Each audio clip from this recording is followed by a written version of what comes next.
ఓం శ్రీ సాయిరామ్. ఓంకార బీజ రూపాయ సర్వేశాయ జగత్పతే ప్రథమాయ నమస్తుభ్యం శ్రీ సత్యసాయి గణాధిప. స్వామివారికి శతవర్ష జన్మదినోత్సవ వేడుకల సందర్భంగా ఈ సంవత్సరం అంతా జరగబోతున్నాయి. వారికి మనందరి తరఫున హృదయపూర్వక నమస్సుమాంజల్లు. అహం సత్యబోధక చెన్నై దివ్య జ్ఞానయజ్ఞము ఈ సుదీర్ఘ దివ్య జ్ఞాన యజ్ఞ రసార్థులైన మన ప్రియతములు ఆప్తులు ఆత్మీయులైనటువంటి శ్రీ మల్లె లక్ష్మీనారాయణ గారికి, వారి ధర్మపత్ని శ్రీమతి ఎం వరలక్ష్మి గారికి మనందరి తరఫున హృదయపూర్వక పాదాభివందనాలు. అలాగే శ్రీ సత్యసాయి యొక్క దివ్య ఆశీస్సులతో అహం సత్యబోధక ఎన్నో వినూత్నమైన కార్యక్రమాలతో ముందుకు పోతున్న నేపథ్యంలో శ్రీ సత్యసాయి దైనందిన ఆధ్యాత్మిక సత్సంగ వేదికలో ధారావాహికంగా జరుగుతున్నటువంటి కార్యక్రమాల్లో ఈరోజు 3 కార్యక్రమాలు జరుగుతున్నాయి.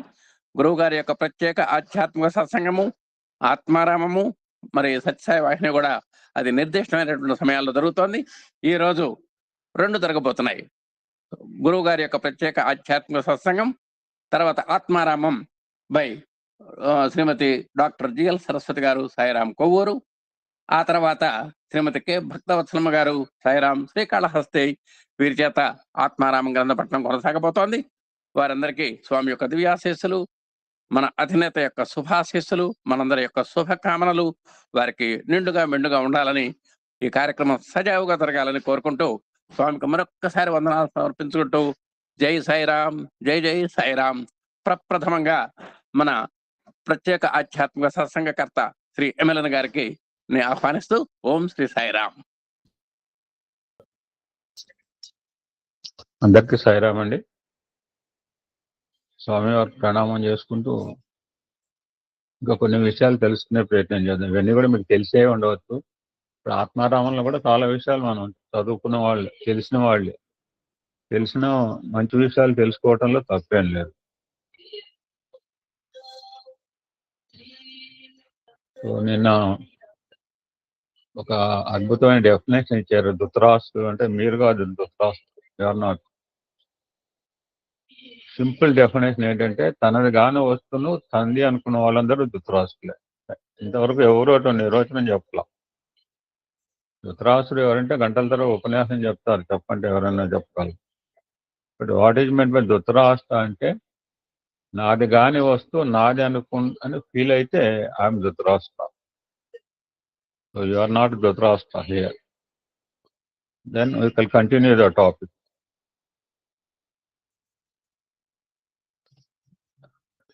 మన హృదయ క్షేత్రంలో గుడ్ అండ్ బ్యాడ్ మధ్య ఎప్పుడు నిన్న కూడా చెప్పారు సారు. మళ్ళీ పాత అనువాకాలు రివ్యూ చేసుకుంటూ ఒక అనువాకంలో 6 ఉంటాయి. శత్రువులు ఉంటారు, మిత్రులు ఉంటారు. మిత్రులను ఆధారంగా చేసుకుని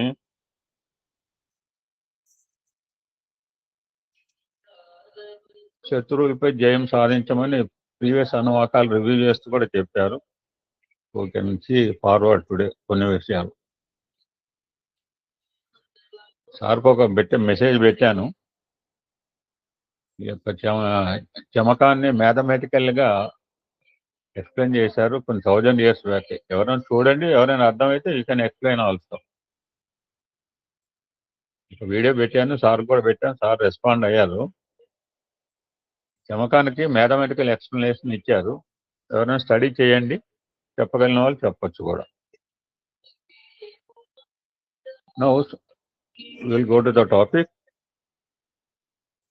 ఇక్కడ Swami the beauty and greatness of Arjun అనేది విశ్లేషణ చేస్తారు అన్నమాట. ఇక్కడ భగవద్గీత విన్నవాడు అర్జునుడు. మరి పాండవుల్లో గొప్పవాళ్ళు లేరా అంటే చాలా మంది ఉన్నారు. సాక్షాత్ మహాధర్మమూర్తి ధర్మరాజే ఉన్నాడు. చాలా మందికి డౌట్ వస్తుంది, ధర్మరాజుకి ఎందుకు మరి ఇంత పవిత్రమైన గీత వై నేరేటెడ్ అని.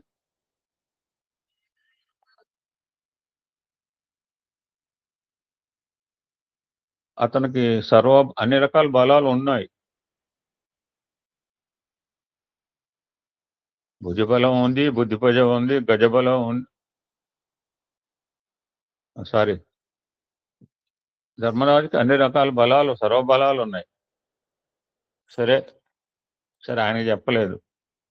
భుజబలము, బుద్ధిబలము, గజబలం ఉండే భీముని చూద్దామా అంటే మరి భీముడికి నేరేట్ చేయొచ్చు కదా, లేదు. మరి అర్జున్ మాత్రమే ఎందుకు సెలెక్ట్ చేసుకున్నారు, అర్జున్ మాత్రమే ఎందుకు నేరేట్ చేశారు అంటే where we have to think over అన్నారు. నేను ఏం చెప్పాను, ఈ సబ్జెక్ట్ చాలా మంది తెలిసింది, మన తాలు ముచ్చరించుకున్న మాటలేదు అన్ని కూడా. ధర్మజుడు మంచివాడే, ధర్మమూర్తి, సాక్షాత్ యమధర్మరాజు యొక్క రాత్రి బాలవార్తను సినిమా వేశారు, ఎంతమంది చూశారో. బట్ ధర్మరాజుకి ఎందుకు చెప్పలేదు అంటే ఒకటే లాజిక్ వలన కృష్ణుడు చెప్పలేం. రెండు రకాల తాపాలు ఉంటాయి, పూర్వతాపము, పశ్చాత్తాపం. చిన్న పిల్లవాడు ఒకసారి తెలియక ముట్టుకున్నాడు అనుకోడు, మళ్ళీ ముట్టుకోడు. మన పిల్లలు, మన మనవాళ్ళు అందరూ కూడా అట్లా ముట్టుకునే ఉంటారు, ముట్టుకోకపోతే పర్వాలేదు. అన్ని పైన పెట్టుకుంటే పర్లేదు, కొంతమంది ఇళ్లలో అన్ని పైన పెట్టుకునే అవకాశం ఉండదు. సో ఒకసారి ముట్టుకుంటే మళ్ళా ముట్టుకోడు. సో ఇక్కడ పరమాత్మ ఏం చెప్తున్నాడంటే ధర్మరాజుకి పూర్వతాపం లేదు, పశ్చాత్తాపం ఉంది. అంటే ముందు జరగబోయే దాని గురించి అతను ఆలోచించాడు. చూసాం మనం చాలా మళ్ళా చెప్పుకున్నాం. రాజ్యం యుద్ధం అయిన తర్వాత, రాజ్యం అయిన తర్వాత కూడా అతను బాధపడటం చూసాం. జరిగిన తర్వాత అయ్యో ఈ విధంగా జరిగింది అని విచారిస్తాడట. మనం అనకూడదు, పరమాత్మ అంటున్నాడు కనుక మనం చెప్పుకుంటున్నాం అంతవరకే. భీముడి దగ్గర వస్తే భుజబలం ఉంది, కండబలం ఉంది, కానీ బుద్ధి బలం లేదు. మనం అన్నాం అనుకోండి, మన తలగా బలగొడతాడు, మనం అనకూడదు. ఆయనకి ఏమైనా కోపం వచ్చిందనుకో, పెద్ద వృక్షాన్ని వేళ్ల వరకు పెరిగి అందరితోనూ పోట్లాటానికి సిద్ధమవుతాడు. కాస్త బుద్ధిబలం తక్కువ అన్నాడు అర్జునుడు, కృష్ణ పరమాత్మ. అర్జున్ దగ్గరకు వచ్చేటప్పటికి అర్జునుడికి పూర్వతాపం ఉంటుండాలి. ఎలా అంటే అతను యుద్ధానికి పూర్వమే అర్జునుడు ఈ విధంగా అన్నాడు, కృష్ణ ఇంతమంది బంధువులను మిత్రులను చంపి నేనేం చేయాలి, రక్తం కూడి భుజించటం ఎందుకు, నేను దానికంటే హాయిగా ఇంత భిన్నం ఎత్తుకుంటాను, నేను నా యుద్ధం చేయను అన్నాడు ఫస్ట్. సో పూర్వతాపమే తాను అనుభవించాడు అర్జునుడు. ధర్మరాజు అట్లా చేయలేదు. యుద్ధం అంతా అయిన తర్వాత విశ్రాంతిగా ఇంట్లో కూర్చున్నట్ట ఆలోచించడం మొదలుపెట్టారట. అయ్యో నా వల్ల ఇంతమంది చనిపోయారే, ఇంతమంది బంధువులు పోయారే, నా వాళ్ళందరూ పోయారే, ఇంతమంది పోయిన తర్వాత నేను రాజ్యాన్ని పరిపాలించి వాటికి ప్రయోజనం ఏంటి అన్నీ అప్పుడు విచారిస్తూ కూర్చున్నాడు.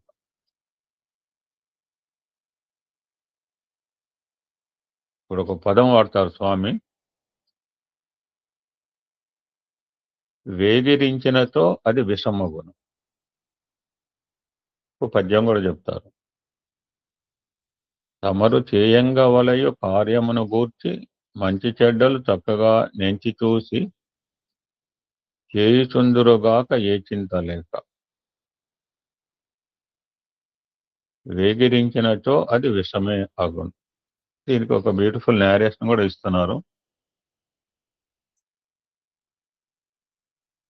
ఈ లాస్ట్ వర్డ్కి రిలేటెడ్గా స్వామి చెప్తున్నారు, this is the nature of Dasharatha మహారాజు స్వభావం కూడా. దశరథ మహారాజు యొక్క స్వభావం కూడా అంటే ఇంకో కొంతమందికి ఎవరైనా ఉండవచ్చు, మనకు తెలియదు, నాకు తెలియదు.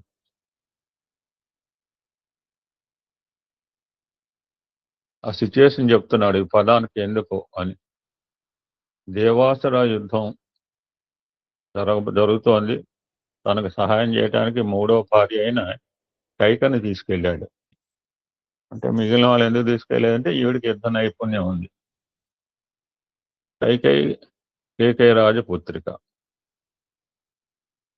అస్త్ర-శస్త్ర విద్యలు బాగా తెలిసింది. ఇంకో విషయానికొస్తే రామచంద్రుడికి అస్త్ర-శస్త్ర విద్యలంతా నేర్పింది కూడా కైకేయే.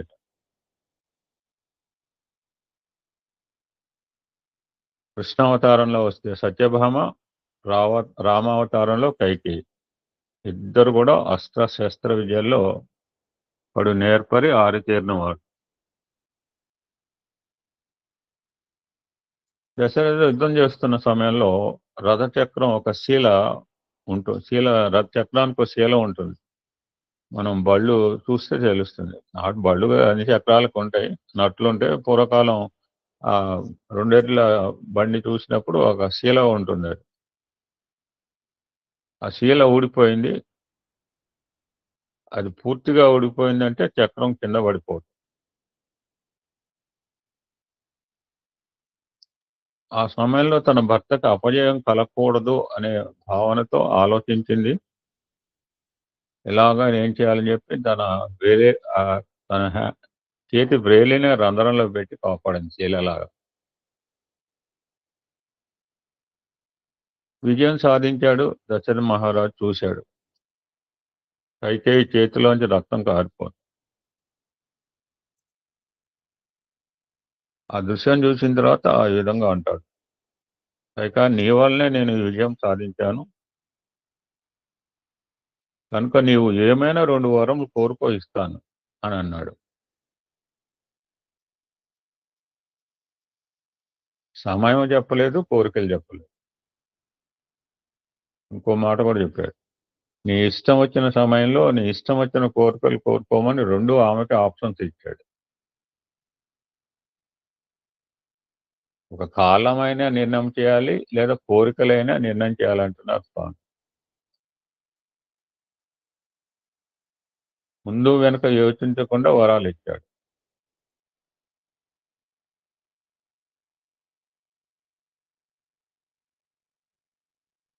సో, ఆవిడేం చేసింది, ఆమెకి ఇష్టం వచ్చిన సమయంలో ఇష్టం వచ్చిన కోరికలు కోరుకుంది. ఇక్కడ తప్పెవరిది? కైక తప్పా అంటే? దశరథుని తప్పా అంటే? తప్పు దశరథునిదే అవుతుంది. కనుకనే ఈ న్యారేషన్ ఎందుకు చెప్పారంటే, వేగిరించినచో అది విషమే అగును అన్నారు. అని తొందరపడ్డామా? తొందరపడకూడదు. తొందరపడటం కూడా కొన్ని విషయాల్లో ప్రమాదం. So, must have balance. ఎప్పుడు వేగిరించాలి? ఎప్పుడు స్లోగా ఉండాలి? మనం ఆలోచించుకోవాలి. రన్నింగ్ రేస్ చేసేవాడు నెమ్మదిగా పోతా అంటే కుదరదు.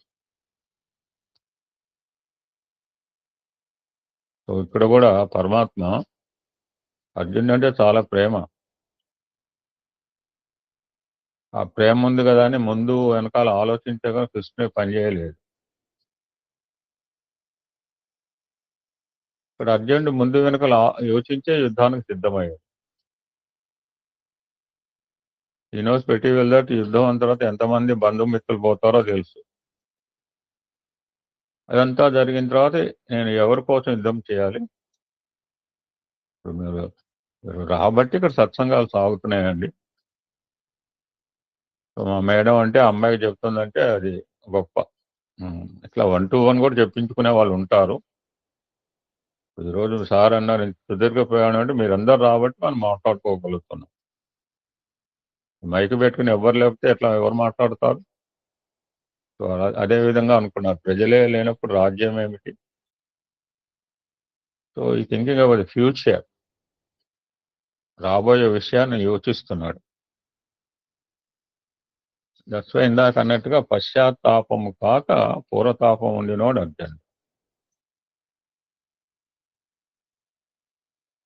ఇది ఎవరికి ఉంటుంది అంటే, ఎవరైతే హృదయం పవిత్రంగా ఉంటుందో పరిశుద్ధ హృదయుడు అని మనం మాట వింటుంటాం. వారికి ఈ పూర్వతాపం ఉంటుంది. సో, ఆయన పేరులోనే ఉందిట. అర్జునుడు అంటే పవిత్రత. అర్జునుడు అంటే పవిత్రుడు, పరిశుద్ధ హృదయం కలవాడు అని అర్థం. అది అర్జున మీనింగ్. స్వామి ఈ సందర్భంలో అనుకోకుండా శ్రీశైలం మల్లికార్జున స్వామి దగ్గరికి వెళ్ళడం జరిగింది. అందరూ శ్రీశైల దర్శనం చేసిన వాళ్ళే. అక్కడ ఉన్న స్వామివారి పేరు మల్లికార్జున భ్రమరాంబ. వాళ్ళే పార్వతీ పరమేశ్వరు. మల్లికార్జున బ్రహ్మరాంబ అంటే పార్వతీ పరమేశ్వరు. మల్లికార్జున అంటే మల్లి అంటే మల్లెపువ్వు. ఎలాంటి మల్లెపువ్వు అది? అర్జున, తెల్లని మల్లెపువ్వు. ఇప్పుడు అర్జున అంటే పవిత్రం అన్నమాట. ఓ తెల్లని మల్లెపువ్వు వంటి వాడు మల్లికార్జున. అతడే ఈశ్వరుడు. అమ్మవారు భ్రమర అంబ. పార్వతి ఎవరంటే ఒక భ్రమరం తుమ్మిదట.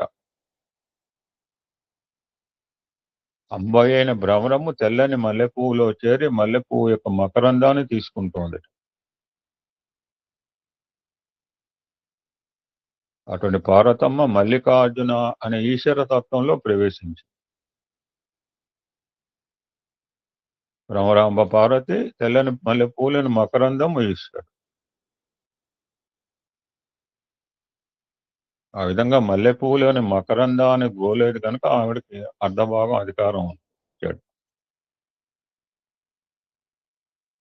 That's why in this context only ఈ అర్థాన్ని పురస్కరించుకుని శ్రీశైలంలో ఉత్తగబెట్టల మల్లికార్జున బ్రహ్మరాంబ అంటే ప్రతి ఒక్క క్షేత్రంలో ఉన్న అమ్మవారు అయ్యవారు యొక్క నామాల వెనుక అద్భుతమైన చరిత్ర ఉంటుంది, కథ ఉంటుంది.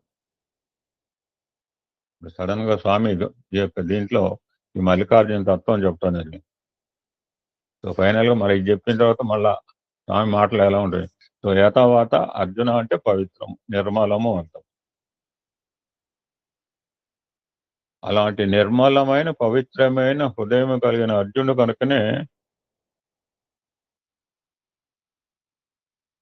ఆనాటి నుంచి యుద్ధకాలం వరకు అంటే 70 సంవత్సరాలు విడనాడని జంటగా కలిసిమెలిసి ఉంటున్నారట కృష్ణార్జున్.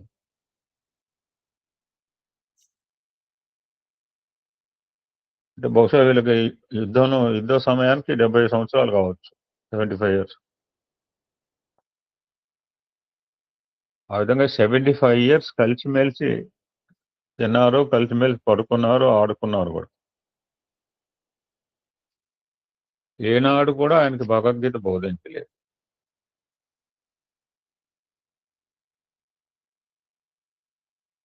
కారణం వాట్ ఇస్ ద రీజన్ అంటే అంతకాలము కూడా బంధుత్వము అని అనుసరిస్తూ భావమర్దులుగా అంటే దేహాత్మ భావంతోనే జీవిస్తూ వస్తున్నారు ఇద్దరు కూడా. అంటే పరమాత్మ తెలుసు ఆయన ఏ భావం. అర్జునుడే భావ అంటున్నాడు. వాడు ఎప్పుడైతే అర్జునుడు నీకు నేను శరణు చొచ్చిన వాడను అని శరణాగతి పొందినాడో, శరణాగతి అంటే ఇప్పుడు మళ్ళా చెప్తారు, విభీషణ గురించి చెప్తారు, ఇప్పటికే చాలాసార్లు చెప్పారు ఆత్మారామం.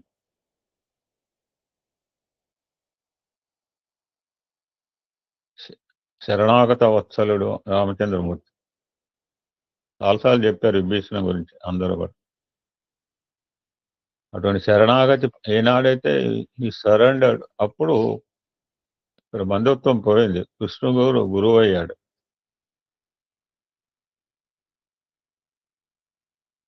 అర్జునుడు శిష్యుడయ్యాడు. అటువంటి సమయంలోనే గీతని బోధించడానికి ప్రయత్నించాడు పరమాత్మ. ఒక పవిత్రమైన జ్ఞానాన్ని పొందాలంటే మస్ట్ హ్యావ్ గురు అండ్ శిష్య సంబంధం. ఒకటి విషయం నేర్చుకున్నామంటే నేర్చుకునేవాడు శిష్యుడు, నేర్పేవాళ్ళు గురువు. ఆ పవిత్రమైన భావంతో మనం ఏ విషయమైనా నేర్చుకోవాలి.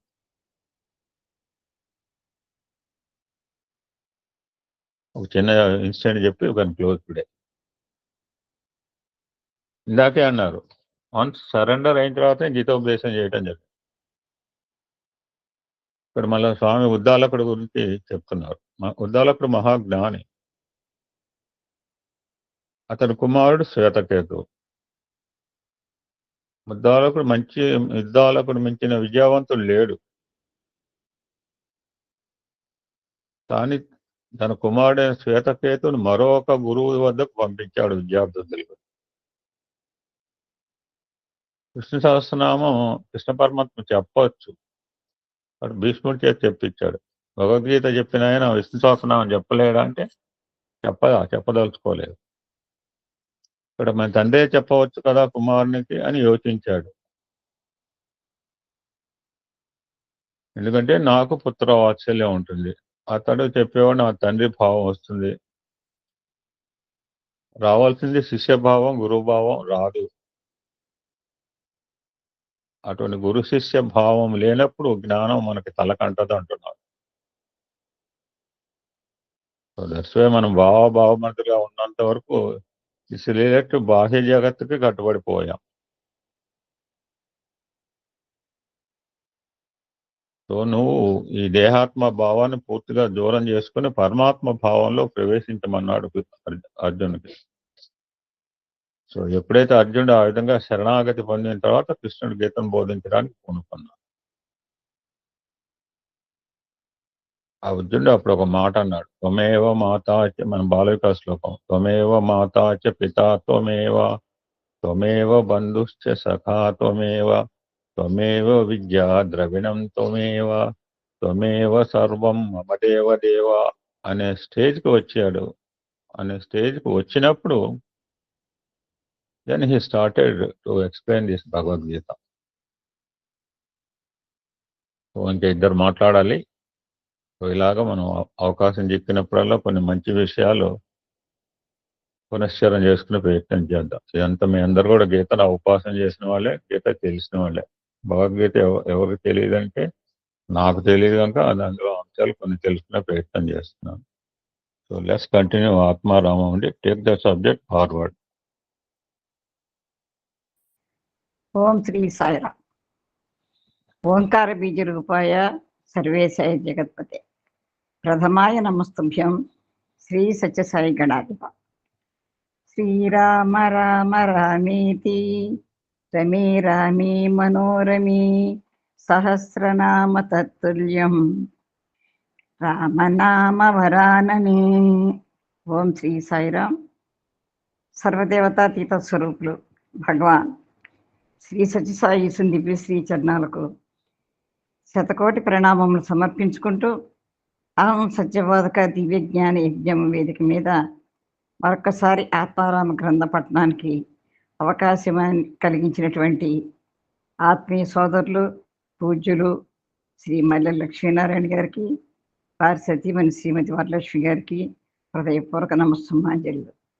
మనందరినీ ఎంతో ప్రోత్సహిస్తూ షెడ్యూల్ మనకి పంపిస్తూ మన వెనకాల ఉండి మన అందరినీ సహకరిస్తున్నటువంటి ఆత్మీయ సోదరులు శ్రీ పీసుపాటి కోటేశ్వరరావు గారికి హృదయపూర్వక నమస్సుమాంజలు. ఎంతో చక్కగా వినయ విధేయతలతో భక్తి శ్రద్ధలతో మరి ఈ కార్యక్రమానికి సహాయ సహకారాలు అందిస్తున్నటువంటి చిరంజీవులు శ్రీ ఎం పాదసారథి గారు, శ్రీమతి పద్మాపయ్యకి కూడా హృదయపూర్వక నమస్సులు, ఆశీస్సులు.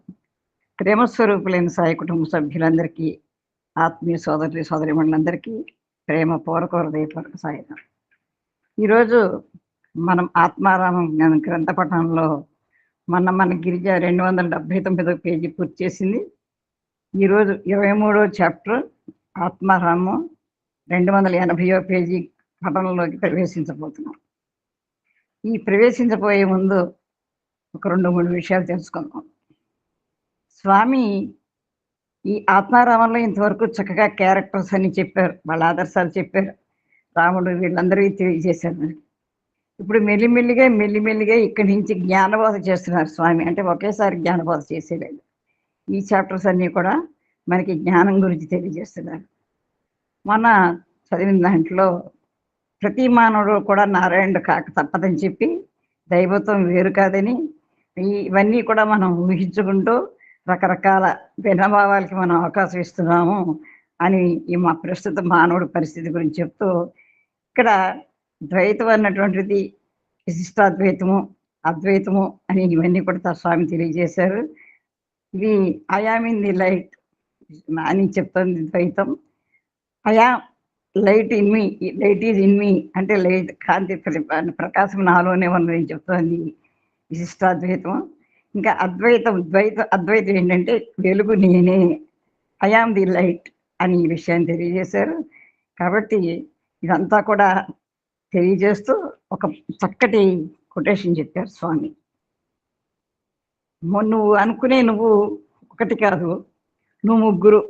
ఏంటది? మన సోదరుడు కూడా దీని గురించి చెప్పారు. You are not 1 person but 3. ఏమిటా 3?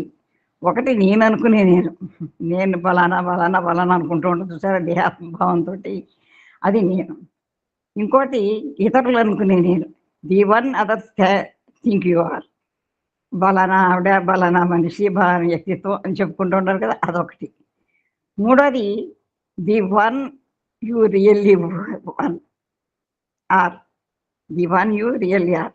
నిజమైనది ఏమిటంటే నేను ఆత్మని, నేను దేహాన్ని కాదు అని తెలుసుకునే నిజమైన నేను, అది శాశ్వతమైన నేను. ఈ 3 నేల గురించి చెప్పారు. ఈరోజు అంశము 280వ పేజీ.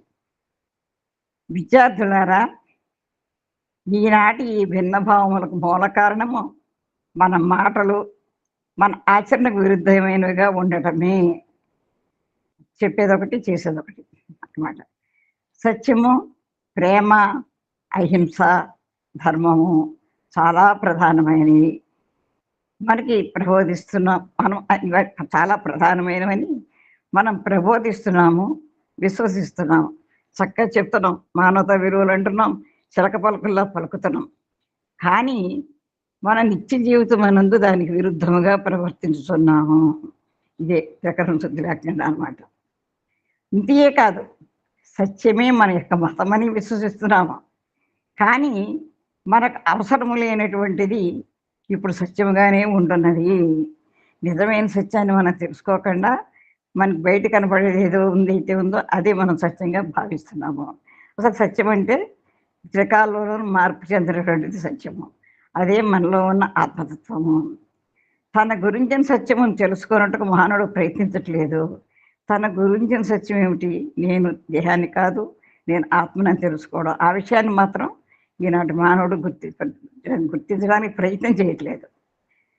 సత్యము అనే మాట ఉచ్చరిస్తున్నాడు కానీ తన సత్యము మాత్రం తాను నిరూపించలేకపోతున్నాడు. కనుకనే పూర్ణ మానవుడు కాలేకపోతున్నాడు. పూర్ణ మానవుడే కాలేనివాడు మాధవుడు ఏ రీతిగా కాగలడు? అసలు మనిషి మనం అంటే ఏమిటి, మనం ఎందుకు వచ్చామని మనం తెలుసుకున్నప్పుడే మనం పూర్ణమానవుడు అవుతాం. అదే మనం తెలుసుకోలేకపోతే ఇంక మనం భగవంతుడికి ఎలా మారుతాం? దీనికి చక్కగా మ్యాన్ అని చెప్పారు చూసారా, మ్యాన్ అని ఉంది, ఇంగ్లీష్లో మ్యాన్ అంటాం. మన సోదరులు కూడా చాలాసార్లు ఈ కొటేషన్స్ యాహం సత్యబోధకాలకు వచ్చిన తర్వాత అన్నీ మళ్ళీ రికలెక్ట్ అవుతున్నాయి. స్వామి పుణ్యమా మా సోదరుల ఇచ్చిన అవకాశాల వల్ల. మ్యాన్ అంటే మనకి అసలు ఇంగ్లీష్లో మ్యాన్ అంటారు. ఎం అంటే మాయను త్యజించు, ఏ అంటే ఆత్మను దర్శించు, ఎన్ అంటే నిర్వాణము పొందు. అది మ్యాన్. ఆ మ్యాన్ మనలో ఉన్నాడా? ఏడిపిస్తాడు. తర్వాత పారాగ్రాఫ్లో పొద్దున్న కరంజియా చెప్పాడు, మానవుడే దేవుడు, దేవుడు అనేటువంటి వాడు మానవుడు ఎందు సర్వత్రా వ్యాపించి ఉంటున్నాడు అని. అయితే ఇక్కడ ఈ కరంజియా గురించి చిన్న పనొస్తానండి. మీకు అందరికీ తెలుసున్న విషయమే, నేను డీటెయిల్గా వెళ్ళను. ఈ కరంజియా మనందరికీ తెలుసు, భారతదేశంలో ప్రముఖ పాత్రికేయుడు. ఈయన బ్లిట్జ్ పత్రిక సంపాదకుడు కూడా. స్వామి అంటే అసలు చూసి గాఢ అని మాట్లాడినవాడు అనమాట. ఎప్పుడో ఇచ్చేవాడు.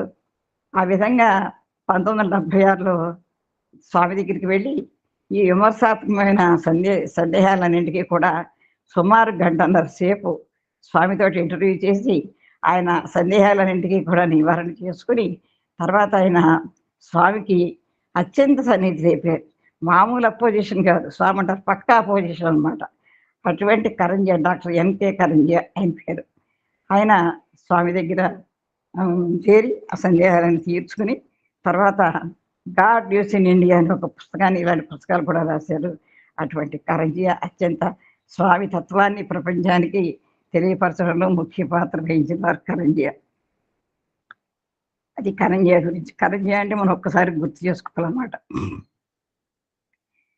ఇది మానవుడు గొరెల్లా స్థానం నుంచే మానవుడిగా మార్పు చెందుతున్నాడని చెప్పాడు.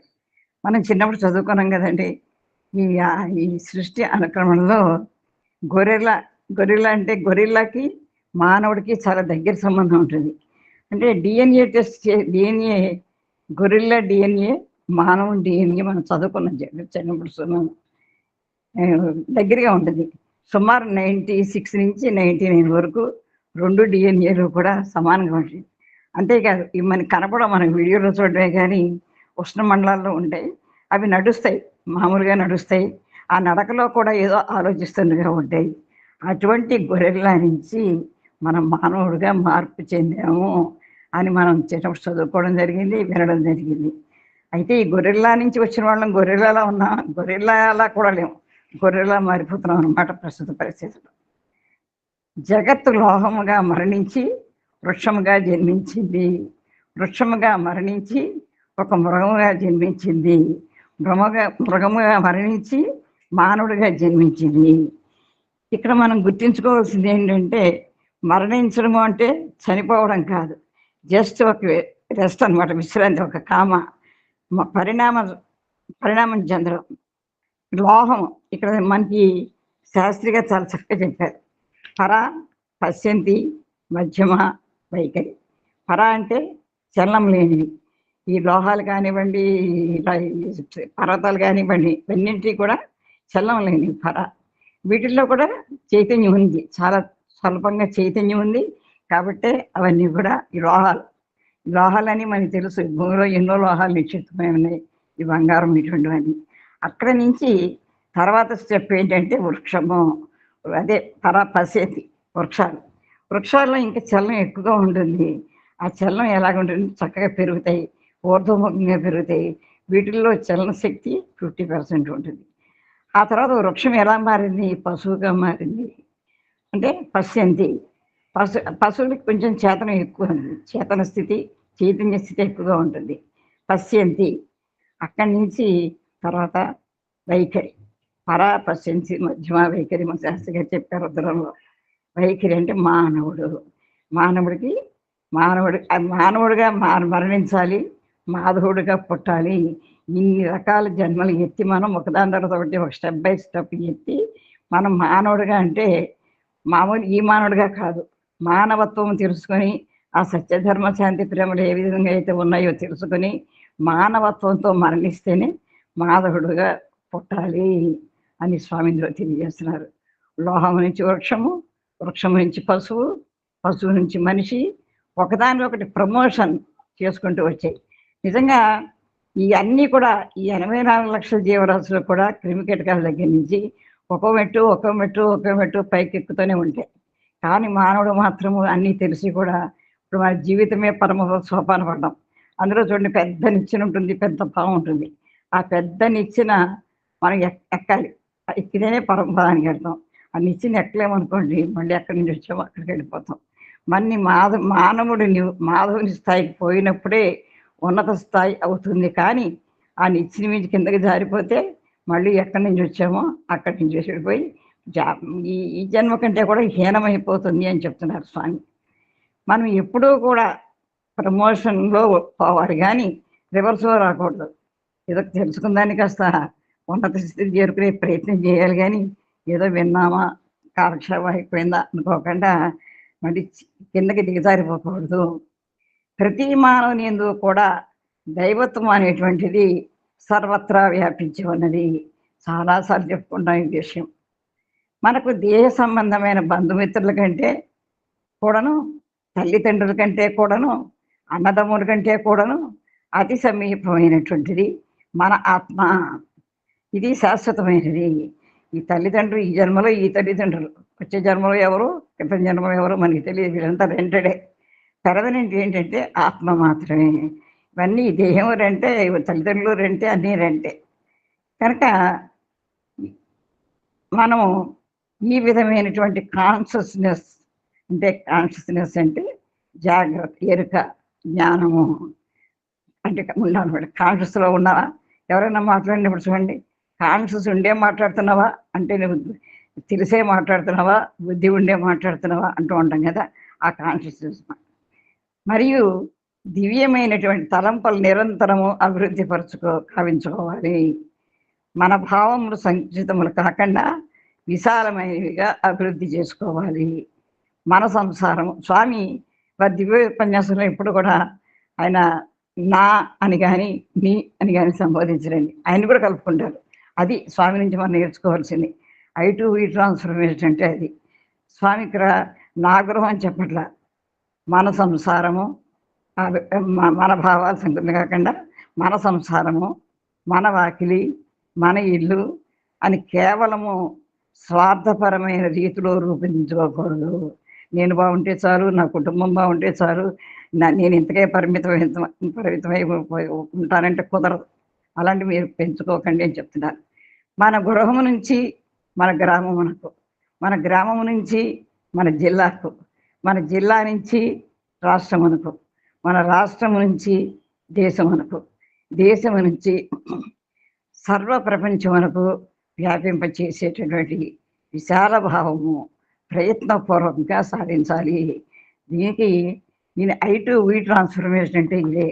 కుటుంబానికే పరిమితమైపోకుండా మనం చక్కటి మంచి భావాలు పెంపొందించుకుంటూ మన కుటుంబాన్ని చక్కదిద్దుకుంటూ మన పరిసర ప్రాంతాలు ఈ విధంగా మనం విశాలంగా స్వార్థరహితంగా మనం మంచి ఆలోచనల్ని పెంపొందించుకోవాలి అని స్వామి తెలియజేస్తున్నారు. ఈ దేశమందు సర్వ ప్రపంచమునకు వ్యాపింపచేసేటువంటి విశాల భావము ఇది ప్రయత్నపూర్వకంగా సాధించాలి. దాని అంతరది రాదండి, సాధన చేయాలి. సాధన చేస్తేనే, ప్రయత్నం చేస్తేనే మనం సాధించగలుగుతాము. అదే విధముగానే మన ధ్యానము కూడాను ధ్యానం చేస్తూ ఉంటాం. ఏమిటి మనం జ్యోతి ధ్యానాలు ఇవి చేస్తూ ఉంటాం కదా. అప్పుడు ఆ ధ్యానంలో మనం తెలుసుకోవాల్సింది ఏంటంటే, నాలో ఉన్న పరంజ్యోతియే పరుల యందు ఉంటున్నది, ఆ పరుల యందు ఉన్న పరంజ్యోతియే సర్వత్రా ఉంటున్నది, సర్వత్రా ఉన్న పరంజ్యోతియే ప్రపంచమంతా వ్యాపించి ఉన్నది. ఆ జ్యోతిర్మయ తత్వం నాలో ఉంది, ఇతరులో ఉంది, అందరిలోనూ ఉంది అని చక్కగా చెప్తారు స్వామి. అక్కడ ప్రవేశపెట్టు, ఇక్కడ ప్రవేశపెట్టు, జ్యోతి ధ్యానంలో స్వామి చెప్తారు, రకరకాలుగా చెప్తూ ఉంటారు. ఇది ప్రపంచమంతా కూడా వ్యాపించే ఉంది అని ఆ విశాలమైన ధ్యానం మనకి అభివృద్ధి గావించుకుంటూ పోయినప్పుడే ఏకోహం భవిష్యం అనేటువంటి ఉపనిషత్తు వాక్యమును మనం చక్కగా నిరూపించిన వారు అవుతాము. ఉన్నది ఒకటే, అందరిలోనూ వ్యాపించి ఉన్నది, అదే ఆత్మతత్వము, అదే జ్యోతిర్మయ తత్వము, అదే పరంజ్యోతి తత్వము. నిరంతరము మార్పు చెందుతుండే ఈ దృశ్య ప్రపంచం చూసి ఇదే ప్రధానమని మనం భావిస్తున్నాము తప్ప దానికి ఆధారమైన దైవత్వమును గుర్తించడానికి ప్రయత్నం చేయట్లేదు. ఇది ఇక్కడ దృశ్య ప్రపంచము, జగత్తు, ప్రకృతి అని చెప్పుకుంటున్నాం. నిన్నే చెప్పారు మనకి శాస్త్రి గారు, భగవంతుడు వేరు, ప్రకృతి వేరు కాదు, జగత్తు వేరు, భగవంతుడు వేరు కాదు. కానీ జగత్తుకి భగవంతుడికి తేడా ఏమిటంటే, భగవంతుడు చరించడు, జగత్తు మార్పు చెందుతూ ఉంటుంది, అంతే తేడా. నేను మన సోదరు కూడా చెప్పారు, ఉన్నది ఒకటే, 3+2 5 ప్రపంచము, 3-2 1 భగవంతుడు, ఆ ఒకటి అర్థం తీసేస్తే నేనే. ఇదంతా కూడా నేను చక్కగా చెప్పారండి. మరి అది గుర్తుకొచ్చింది ఇప్పుడు నాకు. తర్వాత ఈ జగత్తంతయు ఆధేయము, దైవమే ఆధారము. ఇక్కడ ఆధేయము, ఆధారము. ఏమిటి ఆధారం? మనం చాలాసార్లు చెప్పుకుంటూ ఉంటాం. నిన్న కూడా మన శాస్త్రి గారు మరి దాంట్లో చెప్పారు, ఒక జపమాల ఉన్నది, దగ్గరగా పూసలు ఉంటాయి, ఆ పూసలు మనకి కనపడుతూ ఉంటాయి. పూసలు వేర్చి అది అధేయం, ఆ పూసలన్నీ కూడా అధేయం అన్నమాట. దాంట్లో ఒక దారం ఉంటుంది, కొంచెం పెడితే చూస్తే దారం ఉంటుంది, ఆ దారమే ఆధారము. అది జగత్ ఈ ఉపకరణాలు అయితే దీనికి నడిపించే ఆధారము భగవంతుడు అని మనం తెలుసుకున్నాం. దానిని తెలుసుకుంటూ ప్రయత్నం చేయాలి. ఇప్పుడు ఈ ఆడిటోరియం అంటే స్వామివారు ఆ రోజు చెప్పే ఆడిటోరియం వివిధమైన రంగులు వేసిన గోడలతో, రకరకాల కిటికీలతో, ద్వారములతో ఎంతో అందంగా కనిపిస్తూ ఉన్నది. నిజంగా చక్కగా చాలా అందంగా ఉంటుంది. అదే చూస్తూ ఉంటాం మనం. గోడల పైన రూఫ్, ఆ పైన వేసే రూఫ్ నిలిచి ఉన్నది. ఈ కనిపించిన పక్క గోడలను, పై రూఫ్ను చూసి ఇదే ప్రధానములని మనం భావించకూడదు. గోడలు చూసినంత మాత్రాన్ని, రూమ్ చూసినంత మాత్రాన్ని అది బిల్డింగా, ఆ బిల్డింగ్ అసలు దేని మీద ఆధారపడి ఉంది, ఆ బిల్డింగ్కి బేస్మెంట్ ఏమిటి, అది మనం తెలుసుకోవాలి. ఏమిటా బేస్మెంట్? మనకి కనిపించకుండా ఉండే పునాదులే వీటికంతటికి ఆధారము. ఈ గోడలు, ఈ రూఫ్ ఇవన్నీ ఆధేయాలు, దీనికి ఆధారము ఆ బేస్మెంట్ పునాదులు. ఇదే విధంగా ప్రతి ఒక్క విషయం నందు కనిపించినటువంటిది ఒకటి, కనిపించేదానికి ఆధారంగా ఉంటున్నది ఒకటి, మనకి కనిపించేది ఒకటి, దాన్ని నడిపించే శక్తి ఒకటి అన్నమాట. ఆ కనిపించిన దానిని తెలుసుకోవడమే ఆధ్యాత్మిక మార్గము. ఇప్పుడు ఇలా చదువుతున్నాము, ఇది ఎలా చదవగలుగుతున్నాము, దీన్ని చదివించే శక్తి ఎక్కడి నుంచి వస్తుంది అని మనం తెలుసుకోగలిగితే అది ఆధ్యాత్మిక మార్గం అంటారు స్వామి. మీరు వింటున్నారు, ఎలా వినగలుగుతున్నారు అది తెలుసుకుంటే అదే ఆధ్యాత్మిక మార్గం. ఆధారం గుర్తించక ఆధేయమే ప్రధానమని భావించే వారిని అజ్ఞానాన్ని భావించాలి. చాలామంది చూడండి, నా అంత నేనే చేస్తున్నాను, నేనే గొప్ప అని చెప్పుకోవడం, తర్వాత కానీ అసలు ఎలా జరుగుతోందని ఎవరు గుర్తించట్లేదు. ఇది అజ్ఞానులు, అలాంటి వాళ్ళు అజ్ఞానం అని చెప్తున్నారు. ఈనాడు శక్తి యొక్క తరంగముల ప్రభావం ఉన్నది కానీ శక్తి లేదు అనే రీతిగా వాదిస్తున్నారు. కరెంట్ ఉందండి, చాలా బాగా లైట్లు వెలుగుతున్నాయి, అందంగా వెలుగుతున్నాయి, పుచ్చపూలో ఉంది, ఫ్యాన్ తిరుగుతోంది అనుకుంటున్నాం, కానీ ఇది ఎలా తిరుగుతోంది, ఎక్కడి నుంచి తిరుగుతోంది అనే విషయాన్ని మనం ఆలోచించట్లేదు అని స్వామి తెలియజేస్తున్నారు. సముద్రంలో అలలు ఉన్నాయి కానీ జలము లేదు అన్న విధంగా ఉందన్నమాట. అసలు ఈ సముద్రం ఏమి లేకపోతే అలలలో వస్తాయి, అసలు జలం లేకుండా అలలు ఉండడం అసంభవం అన్న సత్యం గుర్తించలేకపోతున్నారు. ఇలా ఉందన్నమాట నేటి పరిస్థితి. మన ప్రాచీన ఆదర్శములైన వేద సూక్తులు అందించిన వారిలో మనం ఒక్కొక్క విషయము గుర్తించి చక్కగా అర్థం చేసుకొని దానిని ఆచరణ యందు ఉంచడానికి ప్రయత్నించినప్పుడు మనం ఎంతవరకైనా ఏకత్వమై దివ్యత్వమును అనుభవించడానికి వీలవుతుంది. వేదం ఎన్ని చెబుతోందండి, మరి వేదాల నుంచి వచ్చినవే కదా. సత్యం వద అంటున్నారు, ధర్మం చెర అంటున్నారు, సర్వుల్లో ఉన్న ఆత్మ ఒకటే అంటారు, ఏకోహం భవిష్యం అంటున్నారు. ఇవన్నీ కూడా వేదాలు అందించాయి. వాటిని మనం ఆచరణ విని చక్కగా చెప్పుకోవడం కాకుండా ఆచరణలో ప్రయత్నించినప్పుడు మనం దివ్యత్వాన్ని అనుభవించడానికి వీలవుతుంది. ఈనాడు మనం స్థాపించవలసింది నూతన సమాజం కానీ, నూతన మతము కానీ, నూతన సంఘం కానీ కాదు. ఇవన్నీ మనం ఏం గొప్పగా మనం స్థాపించక్కర్లేదు. ఈ సృష్టి మొదలైనప్పటి నుంచి ఉన్నాయి. అవి ఎప్పుడో సనాతనమైనవి. కానీ మన సనాతనమైన దివ్యత్వమైన భావమును ఈనాడు పునరుద్ధరించడానికి, వ్యాపింపచేయడానికి, మనలో ఉద్భవింపచేయడానికి తగిన కృషి చేయాలి. ఉన్నాయి అడుగంటిపోతున్నాయి. అడుగంటిపోతున్న వాటిని మనం పునరుద్ధరించడానికి మన ప్రయత్నం, మన సర్వత్రా వ్యాపింప చేయడానికి మనం ప్రయత్నం మనం చేయాలి. త్యాగవృత లేని యువకులు ఈనాడు లోకం మనకు అవసరము. మనం చూడండి, ఎంత యూత్ అంతా కూడా చాలా చాలా సేవలు చేశారట. ఈ సెంటినరీ సెలబ్రేషన్లో అద్భుతమైన సేవలు అందించారట. ఒక్క నిమిషం కూడా వేరాణం లేకుండా అన్నీ వదులుకున్నారు యూత్, త్యాగవృత యూత్. అది ఎలా వచ్చింది? స్వామి వల్ల. ఇంతే కాదు, దైవము సర్వవ్యాపి అను సత్యమును చక్కగా లోకమునకు చాటేటటువంటి ధైర్యశాలు ఈనాడు అత్యవసరము. దేవుడు ఉన్నాడు, సత్సాయిబాబా పుట్టపర్తిలో ఉన్నారు, వారు చక్కగా మాకు చెప్తున్నారు అని మనం ధైర్యంగా చెప్పగలిగితే అటువంటి చెప్పేవాళ్ళు ఈనాడు అవసరం అని చెప్తున్నారు స్వామి. అన్యాయ, అక్రమ, అనాచార, అసత్య, అధర్మమును ఎదుర్కొని లోకక్షేమమును సాధింపగల యువకులు ఈనాడు అత్యవసరము. ఏదైనా ఎక్కడైనా అన్యాయం జరుగుతున్నా, అనాచారం జరుగుతున్నా ధైర్యంగా ఎదుర్కోవాలి. ఎందుకంటే నువ్వు సత్యంగా ప్రవర్తిస్తున్నట్టు భయం లేదు. సత్యం చెప్పడానికి భయపడక్కర్లేదు. అబద్ధం చెప్తేనే రకరకాల అబద్ధాలు అన్నీ వచ్చేస్తాయి. కాబట్టి ధైర్యంగా ఎదుర్కొనే యువకులు కావాలని చెప్తున్నారు.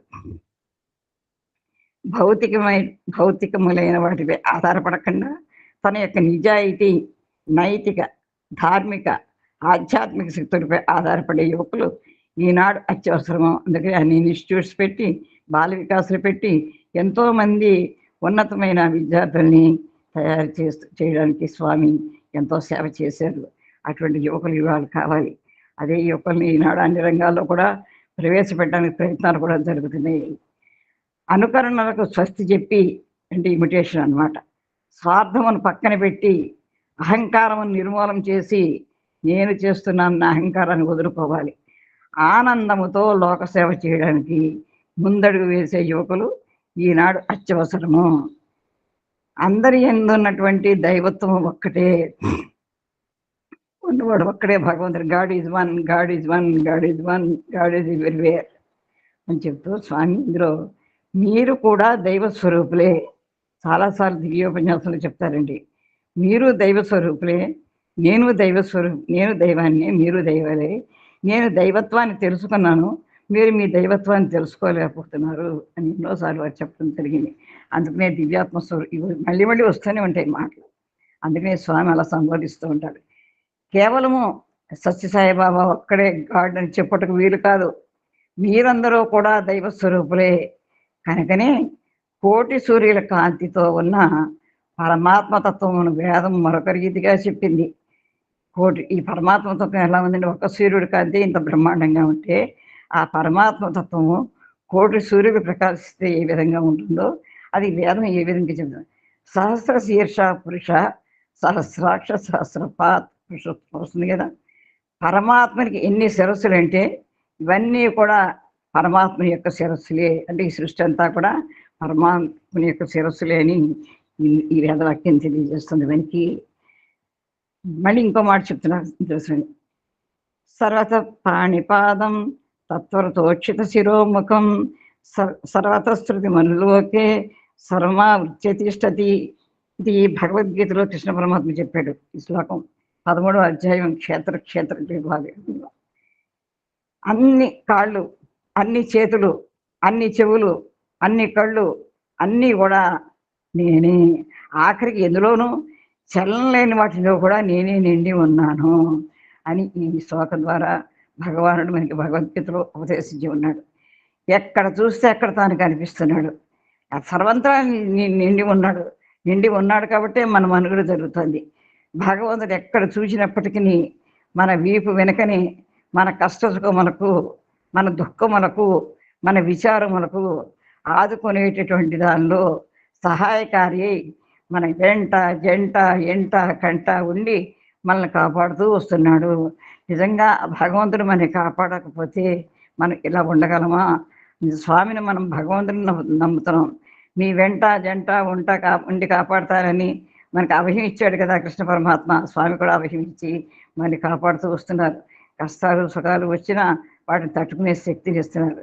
భగవంతుడు మనతోనే ఉన్నాడు, కానీ అది మనం గుర్తించాలి. ఎవరో ఒక వ్యక్తి నిరంతరము భగవంతుడు నీ వెన్నంటే ఉంటున్నాడని చెప్పడం చేత తాను వెన్నుకి తీరు చూసేట.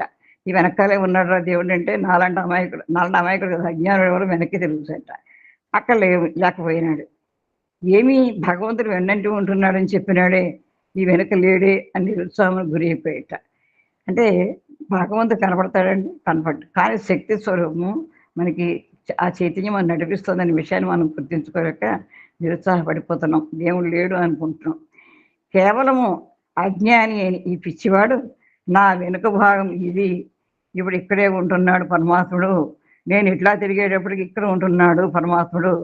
కనుకనే ప్రతి మానవుని వెంట ఉన్నాడనేటువంటి విశ్వాసమును మనం బలపరుచుకోవాలి. మరి ప్రతి క్షణం అంటే సాక్షాత్ అక్కడ భగవంతుడు మనకి ప్రత్యక్షం అక్కర్లేదు. ఏదో రూపంలో, ఏ మానవుడి రూపంలోనో, ఏ మనుషుల రూపంలోనో, ఎవరి రూపంలోనో ఒక రూపంలో ఉండి మన వెంట జంట ఉండి మనకి కాపాడుతూనే వస్తున్నాడు అనే విషయాన్ని ఆ విశ్వాసాన్ని మనం గట్టిగా బలపరుచుకోవాలి. మొట్టమొదట సెల్ఫ్ కాన్ఫిడెన్స్ ముందు మన మీద మనకి నమ్మకం ఉండాలి, ఆత్మవిశ్వాసం ఉండాలి. తర్వాతనే సెల్ఫ్ రియలైజేషన్.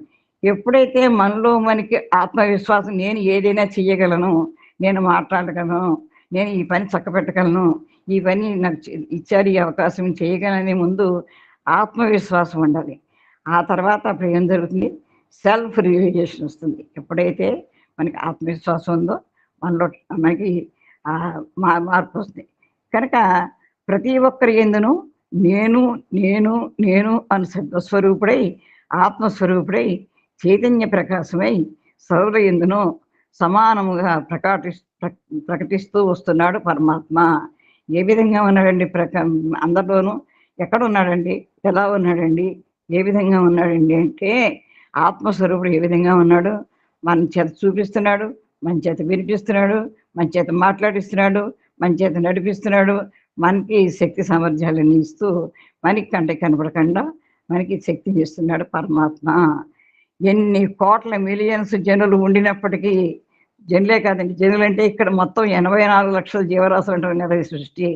ఈ సృష్టి అంతటికీ కూడా అందరి యందు కూడా ఒక్కడిగానే ప్రకటిస్తున్నాడు పరమాత్మ. ఏ జీవికి కావాల్సిన శక్తిని ఆ జీవికి ఎలా ఇస్తున్నాడండి, అది ఆ విధంగా పరమాత్మ ఉన్నాడు. ఈ ఒక్క అనేకత్వంలోని ఏకత్వమును మనం గుర్తించడానికి ప్రయత్నం చేయాలి. దీనికి ఒక మ్యాథమెటిక్స్ లెక్క సూత్రం చెప్తున్నారు స్వామి. 1 + 1 + 1 + 1 + 1 5. అయితే 5 ఒకటిలో కలిపితే 5 అయింది. కానీ అక్కడ మనకు కనబడుతున్నది ఒకటే. ఇది లోక సామాన్యంగా సరైనటువంటి ఆన్సర్ అని చెబుతున్నాం. 5 ఒకటి కలిపితే 5 అయిందని. అయితే అదే దానికి ఏం చెప్తారంటే Swami, V plus V plus V plus V WEV plus V plus V plus V plus V. ఎన్ని వీలు చెప్పినా అందులో ఉన్న వి ఒకటే. అదేవిధంగా భగవంతుడు ఆ ఒక్కటే భగవంతుడు, ఆ వి అనేది భగవంతుడు. నిలిచేది ఒకే వి. ఇక్కడ చూడండి, 1 + 1 + 1 + 1 + 1 గాడ్ ఈజ్ 1. కనుక ఈ విధమైన దివ్య లోపల మనం అందరి హృదయంలో వెతకడానికి ప్రయత్నం చేయాలి. దివ్యాత్మ స్వరూపులారా, విద్యార్థులారా, ఈనాడు లోకంలో క్రిమి కీటకాదుకున్న విశాలమైన భావము కూడాను మానవుడు అభివృద్ధి చేసుకోలేకపోతున్నాడు. నిజంగా ప్రతి క్రిమి కీటకాదులు కూడా ఎంతో సేవ చేస్తున్నాయండి. ఇవి చాలా సేవ చేస్తున్నాయి. ఇప్పుడు నీళ్ళలో చేప ఉంది, అది ఎంత సేవ చేస్తుంది, నీళ్ళల్లో ఉన్న చెత్త అంతా తాను తిని ఆ మంచి నీటిని శుభ్రం చేస్తుంది. ఈ విధంగా క్రిమి కీటకాదులు కూడా విశాల భావాన్ని చేసుకున్నా కానీ మనం చేసుకోలేకపోతున్నాం. ఒక చిన్న ఉదాహరణ, ఒక చీమ ఎక్కడైనా చక్కెరను చూసిందంటే తాను చూసిన చక్కెరతో తన కడుపు నింపుకొని స్వార్థంగా పోదు.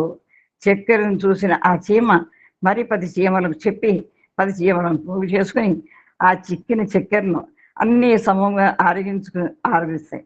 చీమను చూసుకొని మనం చూస్తూ ఉంటాం కదా, ఎక్కడైనా ఒక పంచదార పలుకు ఉందంటే దండాలుగా వచ్చేస్తూ ఉంటాయి చీమలు. అవన్నీ మళ్ళీ తీసుకెళ్ళి చక్కగా స్వార్థం లేకుండా చీమ కొన్నట్టు స్వార్థం అని స్వామి మనకి పద్యం కూడా చెప్తూ ఉంటారు. చీమలలో ఎంతో అన్యోన్యత వాటికి ఎవరు చెప్పారండి? ఆ భగవంతుడు. ఎంత స్వార్థరహితమైన పదార్థభావమో, వాళ్ళక్కడ స్వార్థం లేదు, అందరూ పంచుకోరు వాళ్ళకు ఉన్నది. విశాల భావం ఉన్నదో మనం యోచించాలి. చిన్న చీమ పిపీరకం చాలా చిన్నది, అటువంటి చీమలోనే అంత ఉంటే నిస్వార్థం మనలో ఇంకెంత ఉండాలి? ఇంతే కాదు, మనం కాకిని చూసి రాయి వేస్తూ ఉంటాం. కాకు చరిచింది అనుకోండి, అబ్బా డిస్టర్బెన్స్ చేస్తుంది, తెగ్గోలు చేస్తుంది కాకి అని. ఆ కాకి అరిపంటే మనకి కర్ణ కఠోరంగా ఉంటుంది. అలాంటి కాకి ఎక్కడైనా 4 మెతుకులు చిక్కిందంటే అసలు కాకిని చూసి చాలా నేర్చుకోవాలండి. కాకి కాకి అని మనం దాన్ని దూరం పెడతాం, కానీ అది కావు కావు కావు అని అరుస్తూ ఉంటుంది. అంటే ఇది ఆ కావు కావులో ఎంత అర్థం ఉందంటే ఏమీ శాశ్వతం కావు, ఏమీ శాశ్వతం కావు, ఏమీ శాశ్వతం కావని తెలియజేస్తుంది. అదేవిధంగా తెల్లవారుజామునే లేస్తుంది. ఇందులోనే మన సత్యబోధకులని పోస్టింగ్ పెట్టారు, నేను అందులో చదవడం జరిగింది. తెల్లవారుజామునే లేస్తుందిట, అది పొద్దుటే స్నానం చేసేస్తుంది, పొద్దున్నే స్నానం చేస్తుంది. తర్వాత మళ్ళీ సాయంత్రం సంధ్యాకాలం పూర్తి అయిన తర్వాత ఆహారం తీసుకోదుట. అదేవిధంగా ఏదో ఆహారం ఎక్కడైనా 4 మెతుకులు ఉంటే అది అది అరుస్తోందని మనం అనుకుంటాం, అది పాపం పిలుస్తోందనమాట. మధ్యమ స్థితి కదా, పిలుస్తుంది, రండి రండి రండి ఇక్కడ ఆహారం ఉందని. అది గోల చేస్తుందని మనం అనుకుంటాం. అన్ని కాకులు తీసుకొచ్చి ఉన్నటువంటి మెతుకులను తినడానికి ప్రారంభిస్తుంది. అంతేకాదండి, ఒక కాకి కనుక చనిపోతే 10 కాకులు వచ్చి వాలిపోతాయి ఎక్కడ. నిజంగా ఆ ఐకమత్యం మనం చూడాలి. ఈ రోజుల్లో ఎవరైనా చనిపోతే కనీసం చిన్న హెల్ప్ చేయడానికి కూడా దూరంగా ఉండే పరిస్థితి వచ్చింది. అందుకని సాక్షాత్తు పరమాత్మను అవతరించవలసి వచ్చిందనమాట. వాటికి కొన్ని నిస్వార్థం మనలో లేదు, మానవుల్లో. ఒక్క కాకి తాను చూచిన మెతుకులను తన బంధువర్గమునకు మిత్రులకంతా చేర్చుకొని సమముగా భుజించడానికి పూనుకుంటుంది. ఇక మానవులలో తల్లి బిడ్డను విడిచిపెట్టి, భార్య భర్తను విడిచిపెట్టి, భర్త భార్యను విడిచిపెట్టి, తన కడిపే తనకు కైలాసం అనుకుని భోజించడానికి పూనుకుంటున్నాడు. అసలు ఇంట్లోనే తల్లి తిందో లేదో బిడ్డకు అక్కర్లేదు, బిడ్డ తిన్నాడో లేదో తల్లికి అక్కర్లేదు. అంటే ఇప్పుడు పరిస్థితుల గురించి చెప్తున్నారండి, మామూలుగా జనరల్గా చెప్తున్నారు స్వామి. భార్య వచ్చే వరకు ఈ రోజుల్లో ఆగలేరు. పూర్వం అయితే భర్త ఆఫీసు నుంచి ఇంటికి వచ్చిన తర్వాత భర్త తిన్న తర్వాత భర్తకి వడ్డించి ఆ తర్వాత భార్య భోజనం చేసేది. ఇంట్లో అందరూ తిన్నాక ఆ తల్లి భోజనం చేసేది. కానీ ఇప్పుడు పరిస్థితి లేదు. భర్త భార్యని, భార్య భర్తని విడిచిపెట్టి ఎవరి కడుపు వాళ్ళు నింపుకుంటూ కడుపే కైలాసం అనుకుంటూ భుజించడానికి పూనుకుంటున్నారు. విశాలమైన భావం కలిగి ఉండడం చేత చీమలకు, కాకులకు ఉత్తమమైన మానవ జన్మం వచ్చి మానవుల సంఖ్య చాలా ఎంత ఎంత తమాషా మాట మాట్లాడారండి ఇక్కడ స్వామి. ఆ చీమలకి, ఆ కాకులకి నిస్వార్థమైన సేవ తత్వం, ఐకమత్యమైన తత్వం ఉంది కాబట్టి అవన్నీ కూడా మానవులుగా పుట్టేసేట. అందుకని ఈ మానవులంతా ఎక్కువైపోయాట. అందుకనే మానవుల సంఖ్య పెరిగిపోతూ వస్తుంది. అవన్నీ ఉత్తమ స్థితికి వచ్చేస్తున్నాయి, మనమేమో మళ్ళీ అధమ స్థితికి వెళ్ళిపోతున్నాము. అందుకని స్వామి మనకి ఈ ఈ జ్ఞానబోధం చేస్తున్నారండి. నాకు ఇటువంటి అద్భుతమైన అవకాశాన్ని కలిగించినటువంటి మన బంగారు స్వామి పాదపద్మం దివ్యశ్రీ చరణాలకు శతకోటి ప్రణామం సమర్పించుకుంటూ మనమంతా కూడా మనలో మన ఆత్మతత్వాన్ని తెలుసుకుని ఆ చైతన్యం ఎలా వచ్చిందో తెలుసుకొని స్వామి చెప్తూ ఉంటారు. స్వామి భగవంతుడు చెప్తాడు, I am with you, around you, above you, behind you, before you అని స్వామి మన ఇంటా వెంట జంటామండి భగవంతుడు మనం నడిపిస్తున్నాడని విషయాన్ని మనం తెలుసుకోవాలి. ఈ చైతన్యం మనలో ఎలా ఉందో తెలుసుకోవాలి. నిస్వార్థంగా ఉండాలి. మన ఆలోచనలు చక్కగా పెంపొందింప చేసుకోవాలి. సమాజానికి ఉపయోగపడేదైనా మనం చేయగలమా చేసుకోవాలి.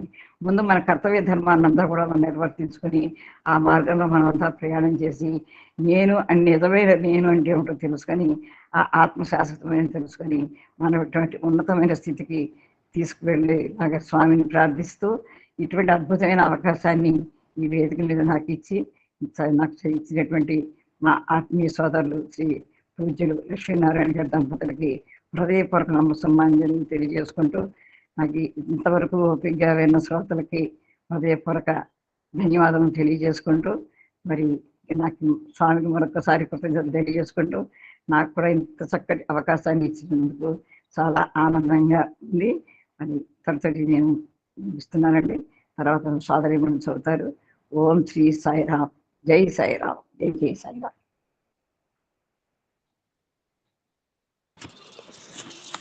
ఓం శ్రీ సాయిరామ్. భగవాన్ శ్రీ సత్యసాయి బాబా వారి పాద పద్మములకు నమస్కరించుకుంటూ ఆత్మారామం 3వసారి చదివే భాగ్యాన్ని, అనుగ్రహాన్ని ప్రసాదించినటువంటి స్వామివారికి, అవకాశం ఇచ్చినటువంటి మన గురు దంపతులకు, ప్రోత్సహించి ముందుకు నడిపించినటువంటి మన గురుతుల్యులు పేస్పాటి కోటేశ్వరరావు గారికి అందరికీ సాయిరామ్ అండి. అమ్మవారు చాలా చక్కగా వివరించారు. తర్వాత అంశం 23వ అధ్యాయంలో 270 పేజీ అండి నా బుక్లో ఉండేది. మీరు వేరుగా భావింపకూడదు, ఉన్న సత్యమును చెప్పుట నా కర్తవ్యం. ఈనాడు మానవుల సంఖ్య పెరిగిపోవటానికి మనమే మూల కారణం. మానవుడు పొట్ట నింపుకొనటానికి కావలసిన పదార్థములు భగవంతుడు జగత్తులో సమృద్ధిగా సృష్టించాడు. కావలసినన్ని పండ్లు, పలహారములు సృష్టించాడు. కావలసినన్ని బియ్యము, గోధుమలు సృష్టించాడు. ఇన్ని ఉంటుండినప్పటికీ మనము మాంసము, చేపలు ఇలాంటివన్నీ భుజించుటకు పూనుకొన్నాం. మనము ఎన్ని చేపలు భుజించామో అన్ని మానవ జన్మలు విధిగా వస్తున్నవి. ఇంకొక చిన్న ఆదర్శమును అందిస్తున్నాను. కఠినమైన రాయి కూడాను కరిగి మానవ ఆకారమును ధరించుతూ ఉన్నది. అది ఎట్లనగా ఒక పెద్ద గుండు ఉంటున్నది. ఆ గుండులో మనము చిన్న రంధ్రము చేసి ఒక విత్తనము పెట్టినప్పుడు ఆ విత్తనము మొక్కగా రూపొందదు. కానీ ఆ గుండు ఎండకు ఎండి, వర్షమునకు నాని, కొంతకాలంకు క్రమక్రమేణ మట్టిగా తయారవుతుంది.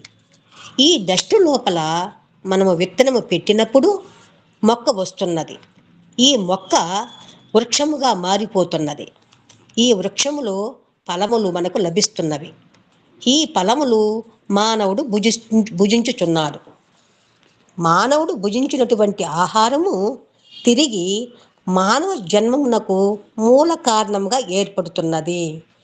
కఠినమైన రాయి కరిగి మట్టిగా మారి, తరువాత మొక్కగా మారి, వృక్షముగా మారి, ఫలముగా మారి, ఆ ఫలము మానవ స్వరూపంగా రూపొందుతూ వచ్చినది.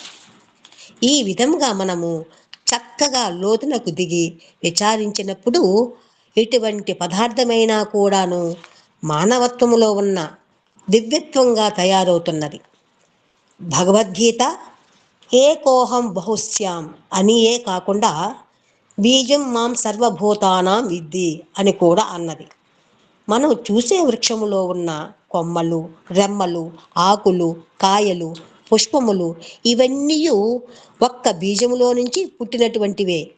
అదే విధముగానే ఈ స్వరూపములన్నీ కూడాను ఒక్క దైవత్వము నుంచి వచ్చినటువంటివే. ఇట్టి సత్యమును గుర్తించిన వ్యక్తి దివ్యత్వమును పొందుతున్నాడు. ఆ సత్యమును గుర్తించని అజ్ఞాని కేవలము అంధత్వములోనే తన జీవితమును అంతిము గావించుకుంటున్నాడు. దివ్యాత్మ స్వరూపులారా, మానవుడు ఆనందము, శాంతి, సంతోషము కావాలని ఆశిస్తున్నాడు. కానీ ఆశించినటువంటి దానికి తగినటువంటి ప్రయత్నము సలుపుటలేదు. మనకు ఆనందము ఏ రీతిగా లభిస్తుంది? మనము వదలవలసినది వదిలినప్పుడే మనకు ఆనందం లభిస్తుంది. మనము దేనిని చేరవలెనో దానిని చేరినప్పుడే మనకు ఆనందం లభిస్తుంది. కనుక మనము తెలుసుకోవలసినటువంటిది ఏమిటి? ప్రపంచం అనేటువంటిది ఏమిటని మనము తెలుసుకోవాలి. మనము వదలవలసినటువంటిది ఏమిటి? అనిత్యమైనటువంటి దేహభావము వదలాలి. దివ్యమైన ఆత్మతత్వమును మనము చేరాలి. అప్పుడే మనకు నిజమైన ఆనందము లభిస్తుంది. దీనిని పురస్కరించుకుని అసతోమ సద్గమయ, అసత్తు అనేటువంటి జగత్తు నుంచి నీవు సత్ అనేటువంటి దానికి చేరాలి. తమసోమ జ్యోతిర్గమయ, సంకుచిత భావముతో చేరినటువంటి, స్వార్థముతో చేరినటువంటి, అహికముతో చేరినటువంటి, అహంకారముతో చేరినటువంటి అజ్ఞానమనే చీకటి నుంచి దూరం చేసి నన్ను విశాలమైన ప్రజ్ఞానమనే ఆనందములో పడవేయాలి అని రెండవ ప్రార్థన. మృత్యోర్మ అమృతంగమయ. మృత్యు అంటే ఏమిటి? కేవలము దేహమును పోగొట్టుకోవటమా మృత్యువు? కాదు కాదు. అమృతత్వం అనేటటువంటిది శాశ్వతమైన ఆత్మతత్వము. ఇదే immortality. What is the way to immortality? Removal of immorality is the only way to immortality. అంటే అనైకికతను తొలగించడమే అమరత్వానికి మార్గము. మనము అనైక్యత, అవినీతి, అధర్మము అనేటివన్నీ ఇమ్మోరాలిటీ చెందినవి. ఇవన్నీ తొలగించుకున్నప్పుడే మనకు అమరత్వము సిద్ధిస్తుంది. కనుక ఈ సంకుచితమైన భావములను అన్యాయము, అక్రమము, అసత్యము, అనాచారము అని ఇమ్మోరాలిటీని తొలగించాలి. భావమును పరిశుద్ధము చేసుకోవాలి. అందరి యందు భగవత్ తత్వము, ఆత్మతత్వము ఒక్కటే అనుకున్నప్పుడు ఇతరులను ఏమాత్రము కూడాను మనము హింసించకూడదు. వారు అసభ్యముగా ప్రవర్తించు వారైతే వారికి మంచి బుద్ధి ఇవ్వమని భగవంతుని ప్రార్థించు. అంతేగాని వారిని ద్వేషించి ద్వేష అసూయాలకు నీవు గురి కావద్దు. మీరు దివ్యమైన ఆత్మతత్వమును, ఏకత్వమైన ఆత్మతత్వాన్ని గుర్తించుకొని మన పవిత్రమైన సంస్కృతిని అనుసరించి మానవత్వమును అభివృద్ధి కావించుకున్నటకు ప్రయత్నము చెయ్యాలని నేను ఆశిస్తున్నాను. ప్రొద్దున కరంజీయ చెప్పాడు, ఈ ఆత్మతత్వం అనేటటువంటి దానిని, ఏకత్వములో ఉన్నటువంటి దైవత్వమును, ఈ కాస్మిక్ పవర్ అనే దివ్యమైన కాన్షియస్నెస్ను మనం తీసుకోవాలని, దీనిని విశాలము చేసుకోవాలని, ఇది పరమ సత్యమైనటువంటి వాక్కు.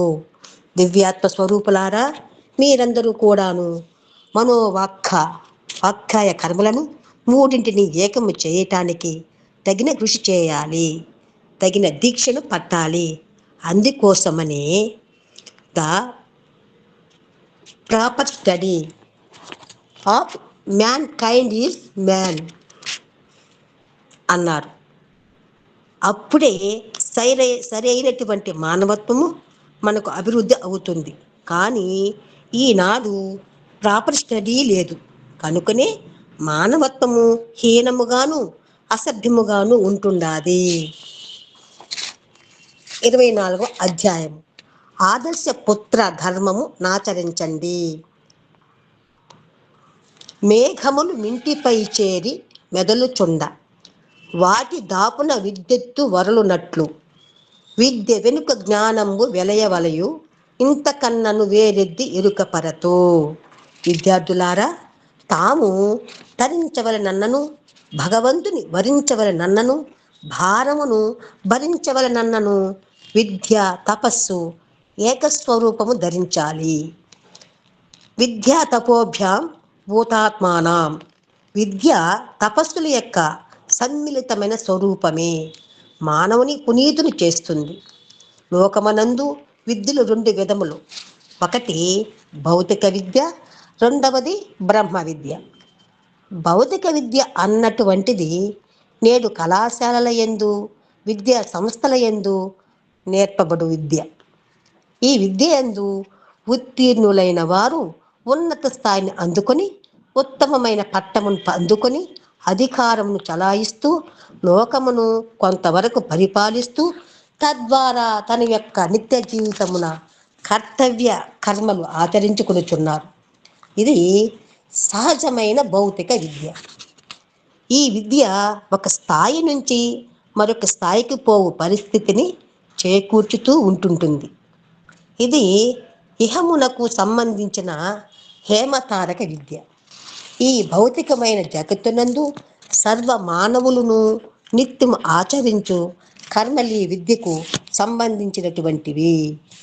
పాకీవాడు మొదలు ప్రధానమంత్రి వరకు కూడాను నిత్య జీవితములో ఆచరించే పనులు, పవిత్రమైన హృదయముతో ఆచరించే సేవలు అన్నీ కూడాను ఈ భౌతిక విద్యకు సంబంధించినటువంటివే. ఈ విద్య ఈ లోకమున మానవుని సదుపాయములకు, కర్తవ్యములకు, కుటుంబ పోషణమునకు కొంతవరకు సహాయకారిగా ఉంటుంది. కానీ ఈ విద్య అని చెప్పుటయు సరికానేరదు. ఈ లౌకిక విద్యకు పవిత్రమైన విద్య అను పదమును ఉపయోగపెట్టటము సార్థకము కాదు. బ్రహ్మ విద్య అన్న అర్థమే విద్యకు ప్రధానమైనటువంటిదిగా మనము నిరూపించాలి. విద్ అను ధాతువునకు యా అను ప్రత్యయమును చేరి విద్య అను పదములు ఏర్పడుచున్నవి. విద్ అనగా వెలుగు, యా అనగా ఏది వెలుగును అందించునో అది నిజమైన విద్య. అంధాకారమును, అజ్ఞానమును, స్వార్థమును, అహంకారమును అందించేటటువంటిది విద్య కాదు, అది అవిద్య. అవిద్య అనేటటువంటిది చీకటి, విద్య అనేటటువంటిది వెలుతురు. ఈ వెలుతురును అవిద్య అనే చీకటి కొంతవరకు కప్పుతూ ఉండడం చేత నిజమైన ఆత్మ విద్యను అనగా బ్రహ్మ విద్యను మనము దర్శించలేకపోతున్నాము. బ్రహ్మ విద్య యొక్క అభావమే అవిద్య. బ్రహ్మ విద్య యందు పుట్టినటువంటిదే ఈ భౌతిక విద్య. బ్రహ్మ విద్య యందే పుట్టి బ్రహ్మ విద్యనే మరుగు చేస్తున్నది. ఈ భౌతిక విద్య నిప్పు నుంచి వచ్చిన నివురు నిప్పునే కప్పిపుచ్చుతున్నది. నీటి నుంచి పుట్టిన పాచి నీటినే కప్పివేస్తున్నది. కంటిలో పుట్టిన పొర కంటినే కప్పిపుచ్చుతున్నది. సూర్యుని కిరణముల చేత పుట్టిన మేఘములు సూర్యుని కప్పిపుచ్చుతున్నవి. అదే విధముగానే బ్రహ్మ విద్య యందు పుట్టిన ఈ భౌతిక విద్య బ్రహ్మ విద్యనే మరుగు చేస్తున్నది. ఈ బ్రహ్మ విద్య కేవలము ఆత్మకు సంబంధించినది. బ్రహ్మ సర్వవ్యాపకము, పరిపూర్ణము. ఈ బ్రహ్మ విద్య అనేటటువంటిది ఐహిక, ఆముష్మిక కైవల్య పదములను అందించేటటువంటిది, తెలిపేటటువంటిది. ఈ బ్రహ్మ విద్య తన నిజ స్వరూపమును నిరూపించేటటువంటిది. ఇలాంటి ఆత్మవిద్యను ఈనాడు మన భారతీయులు విస్మరించి అవిద్యనే విశ్వసించి తమ యొక్క జీవితమును అపవిత్ర మార్గములో ప్రవేశపెట్టుకొనుచున్నారు. కనుక ఇట్టి బ్రహ్మ విద్యను తెలుసుకునే నిమిత్తమై మనము అనేక రకములుగా ప్రయత్నములు చేయాలి. మానవుని యందు దివ్యత్వము, పశుత్వము అనేవి రెండును చేరి ఉంటున్నవి. కనుక మనము పశుత్వమును నుంచి దివ్యత్వమును వేరుపరచి ఆ దివ్యత్వంలో ఉన్న పవిత్రతను చవిచూచుటకు, అనుభవించుటకు తగిన ప్రయత్నం చేయాలి. తుచ్చమైన పదార్థము ఉత్తమ పదార్థముతో చేరినప్పుడు దానికి కూడాను ఉత్తమ స్థానమును అందుకున్నట్టుకు అధికారం వస్తుంది. ఈ పూలమాలలో ఒక త్రాడు ఉంటున్నది. ఆ త్రాడు చుట్టి మనము తలపై పెట్టుకున్నట్టుకు గాని దేవుని మెడలో వేటుకు గాని అర్హమైనది కాదు. అట్టి త్రాడు సుగంధమునందించే పుష్పములతో చేరుట చేత దానిని మానవుడు శిరస్సు పైన పెట్టుకుంటున్నాడు, భగవంతుని కంఠమునందు ధరింపజేస్తున్నాడు. అదే విధముగానే మానవత్వములో ఉన్న పశుత్వమును కూడాను దివ్యత్వముతో చేరటము చేత అది కూడాను ఒక ఘనతను అందుకుంటున్నది. మా మేడం ఏదో మాట్లాడుతుంటా. Okay sir. సాయిరామ్ సార్, మాస్టారు. చెప్పండి సార్, చెప్పండి. గుహ్య అంటారా, గుహ్య అంటారా? గుహ్యానండి, గుహ్య అంతే. అంటే కొంతమంది అది ఆ శబ్దాన్ని ఏవైతే దానికి ఒత్తున్న శబ్దాన్ని ముందర తర్వాత హా శబ్దం పలుకుతారు, మరి ఎట్లా? అలా సాంప్రదాయం ఉంది కానండి, వాస్తవంగా గుహ్య అనాల్సిందేనండి. అంతే, గుహ్య is correct. Right, thank you sir. సరే, థ్యాంక్ యూ వెరీ మచ్. అమ్మా భక్తవత్సలమ్మ, కంటిన్యూ. దాని అట్టి త్రాడు సుగంధమునందించే పుష్పములతో చేరటము చేత దానిని మానవుడు శిరస్సు పైన పెట్టుకుంటున్నాడు, భగవంతుని కంఠమునందు ధరింపజేస్తున్నాడు. అదే విధముగానే మానవత్వములో ఉన్న పశుత్వము కూడాను దివ్యత్వముతో చేరటము చేత అది కూడాను ఒక ఘనతను అందుకుంటున్నది.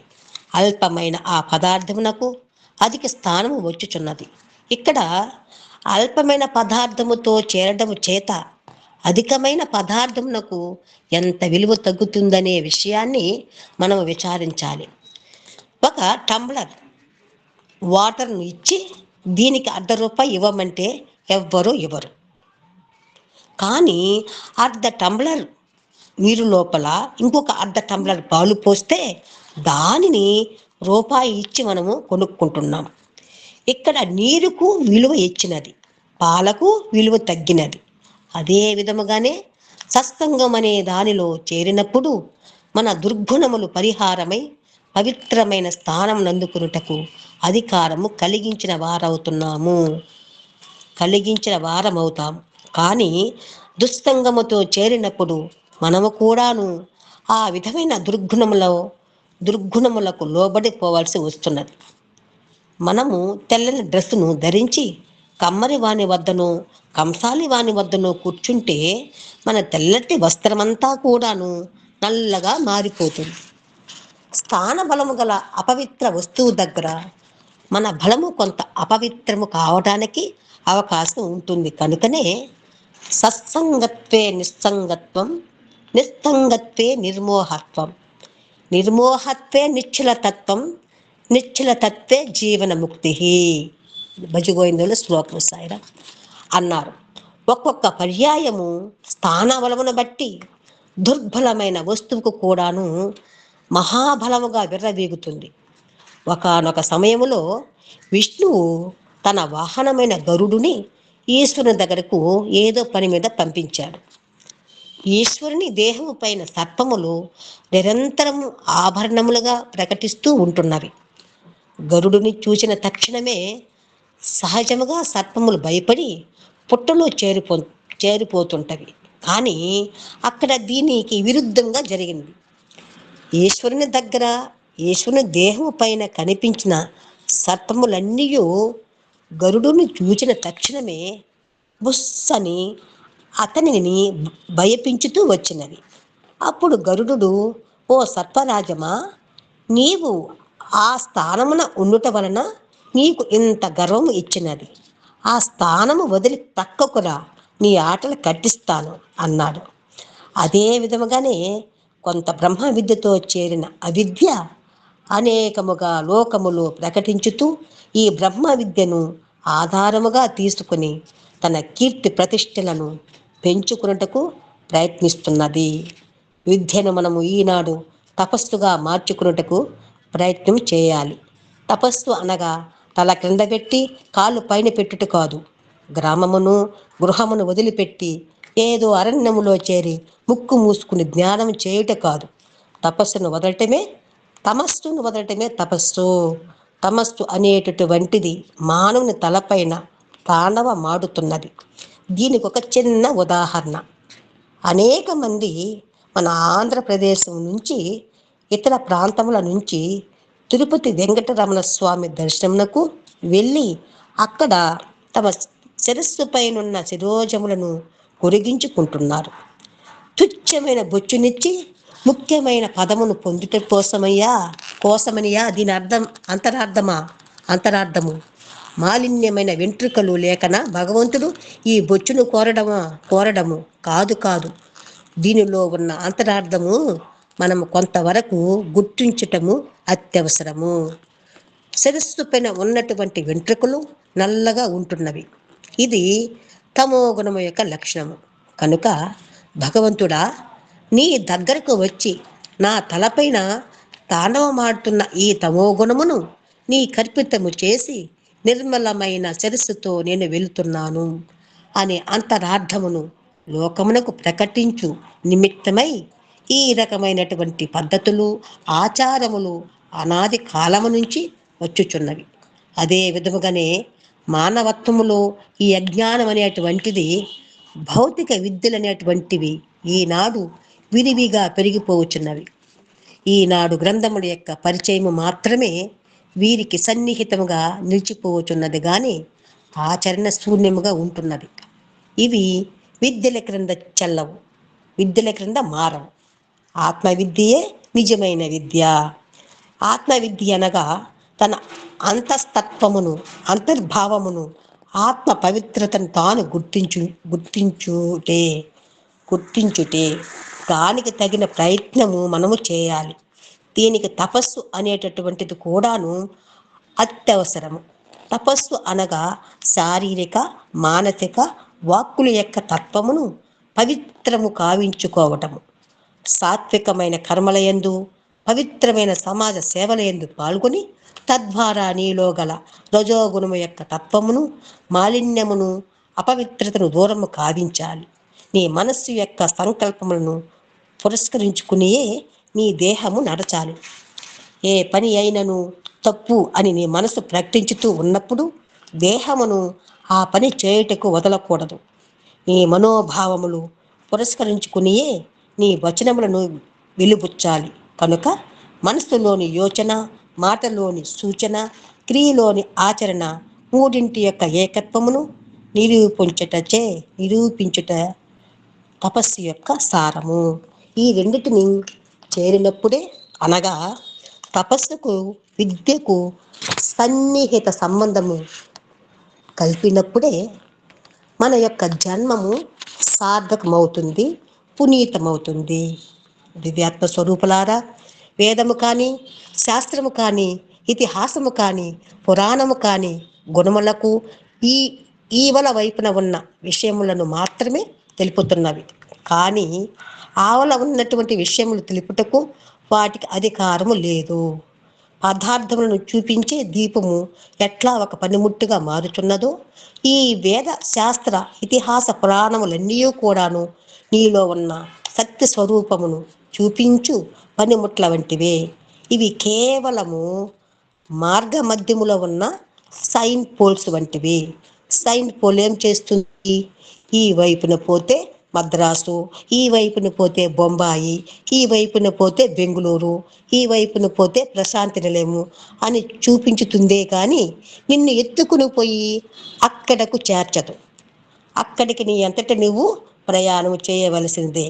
కనుక నీ పురుష ప్రయత్నము నీవు ఆధార పెట్టుకుని బ్రహ్మతత్వము పైన, నీ ఆత్మవిశ్వాసము పైన నీవు ఆధారపడి ఈ మార్గమున ప్రయాణము చేయుటకు నీవు ప్రయత్నించాలి. ఇందులో ఉన్నటువంటి శమ ధమాది మార్గములు కానీ, షట్సంపత్తి యొక్క మార్గములు కానీ కొంతవరకు ఆచరణలో పెట్టి అనుభవించటానికి ప్రయత్నం చేయాలి. కానీ కేవలము వాక్కులతో వల్లించినంత మాత్రమున ప్రయోజనము లేదు. అది వాక్కు వేదాంతముగా, వచన వేదాంతముగా మారుతుంది. మనము ఎన్ని చూసినప్పటికీ, ఎన్ని విన్నప్పటికీ ఆచరించినప్పుడే దాని ఫలితము అందుకున్నటకు మనకు అధికారము ఉంటుంది. కానీ కేవలము విన్నంత మాత్రమున, కన్నంత మాత్రమున ఫలితమును పొందే అధికారము మనము పొందలేము. ప్రతి మానవ జీవిత వృక్షము పైన కూడాను ప్రేమ అనే ఫలము ప్రకటిస్తూ ఉన్నది. ప్రేమ అనే ఫలము లేని మానవ జీవిత వృక్షము ఒకటి కూడాను కనిపించదు. ప్రేమ ఫలము పైన అహంకారము అనే చర్మము కప్పుకొని ఉంటుంది. లోపల దుర్భావములనే విత్తనములు చేరి ఉంటవి. ఈ ఫలమును ఆరగించదలుచుకున్నవారు ముందు దానిపైనున్న అహంకారం అనే చర్మమును ఒలిచివేయాలి. తర్వాత లోపల ఉన్న దుర్భావములనే విత్తనములను ఏరి పారవేయాలి. అప్పుడే దాని మాధుర్యమైన రసమును గ్రోలి ఆనందించుటకు అవకాశం లభించేది. ఈనాడు మనము సులభ మార్గమందు ప్రయాణం సలుపక అతి కష్టమైన మార్గమున ప్రయాణం సలిపి ఏదో అనుభవించాలి అనే దురాశలో దుర్గుణములను మాత్రం వదలలేకుండా పోతున్నాం. వేదాంతములు విన్నప్పుడు చాలా హాయిగా ఉంటుంటుంది, అతి సులభంగా కనిపిస్తుంటుంది. కానీ దానిని ఆచరణ యందు పెట్టటము అతి కష్టము.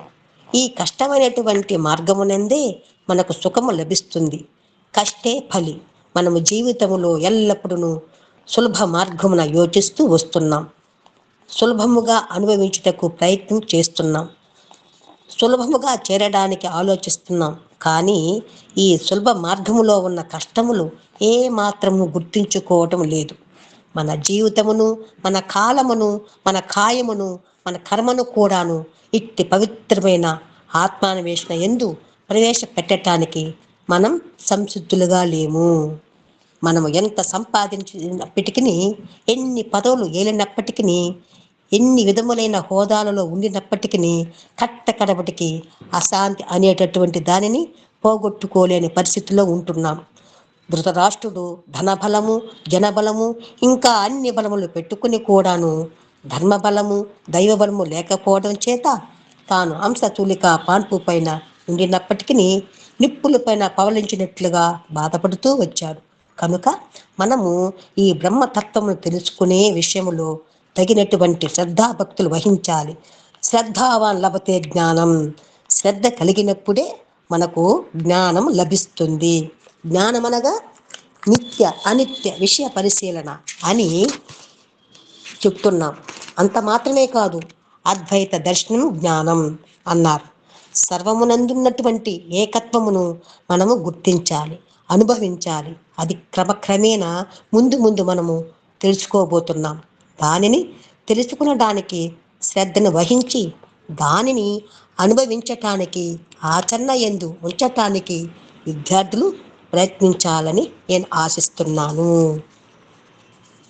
విద్యార్థులారా, నిత్య జీవితమును పోషించుకోవడానికి కానీ, మన బాధ్యతలు నిర్వర్తించుకోవటానికి కానీ ఈ లౌకిక విద్యలు అవసరమే, కానీ ఇదియే జీవిత లక్ష్యమని మనం భావించకూడదు. మనము పట్టును నింపుకొనటానికి విద్యని అభ్యసించనక్కరలేదు. ఏ పని అయినా చేసుకుని పొట్టను నింపుకొనవచ్చును. మనము ఈ ఉన్నత పదవులు పొందినామని గాని, ఉన్నత విద్య అభ్యసించినామని గాని గర్వించకూడదు. ఈ విద్యలన్నీ గర్వించదగిన విద్యలు కావు. ఇవి హేయమైన విద్యలు. మనము అన్నిటినీ మించిన ఆత్మ విద్యను తెలుసుకుంటేమా సర్వ విద్యలు మన హస్తగతం అయిపోతాయి. ఈ లౌకిక విద్యలన్నీ కూడాను ఒక్కొక్క విద్య ఒక్కొక్క నది వంటిది. ఆధ్యాత్మిక విద్య సముద్రం వంటిది. ఈ లౌకిక విద్యలనే నదులన్నీ ఆధ్యాత్మిక విద్య అనే సముద్రములో చేరినప్పుడు తమ రూపనామ రుచులు కోల్పోతాయి. కనుకనే ఆధ్యాత్మ విద్యానాం అన్నారు. ఆధ్యాత్మిక విద్యే విద్య కానీ ఈ లౌకిక భౌతిక విద్యలు కానేరవు. కనుక ఇట్టి ఆధ్యాత్మిక మార్గము మనం అవలంబించటానికి, అనుభవించటానికి, ఆనందించటానికి మనలో పవిత్రమైన ప్రేమను అభివృద్ధి చేసుకోవాలి. అందుకు మొట్టమొదట తల్లిదండ్రులను సంతోషపెట్టుటకు పూనుకోవాలి. ఇది ప్రథమ సోపానము, అనగా మొదటి మెట్టు. రంగూన్ వార్లో అనేక మంది అనేక అవస్థలకు గురైపోయినారు.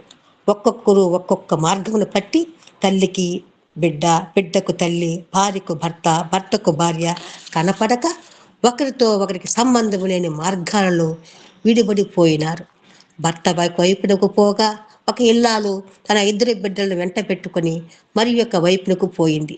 ఒక బిడ్డ 5 సంవత్సరముల బిడ్డ, రెండవ బిడ్డ పాపం 2 సంవత్సరముల బిడ్డ. తల్లి వారిని ఏ రీతిగానో పోషించుకుంటూ బరంపురము చేరినది.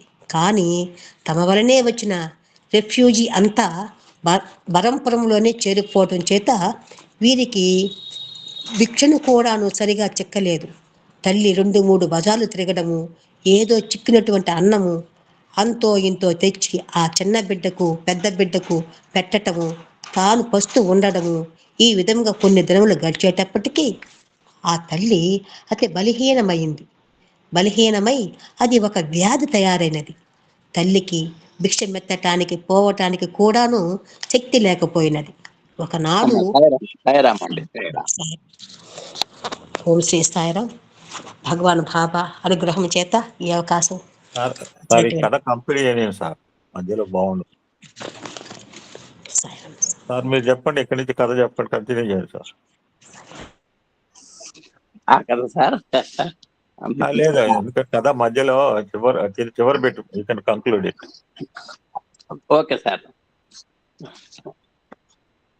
ఒకనాడు ఈ 5 సంవత్సరం అటువంటి కుర్రాడు తల్లి చేతులు పుచ్చుకొని, అదే కదా సార్ మీరు చెప్పమంది, ఈ కంటిన్యూ.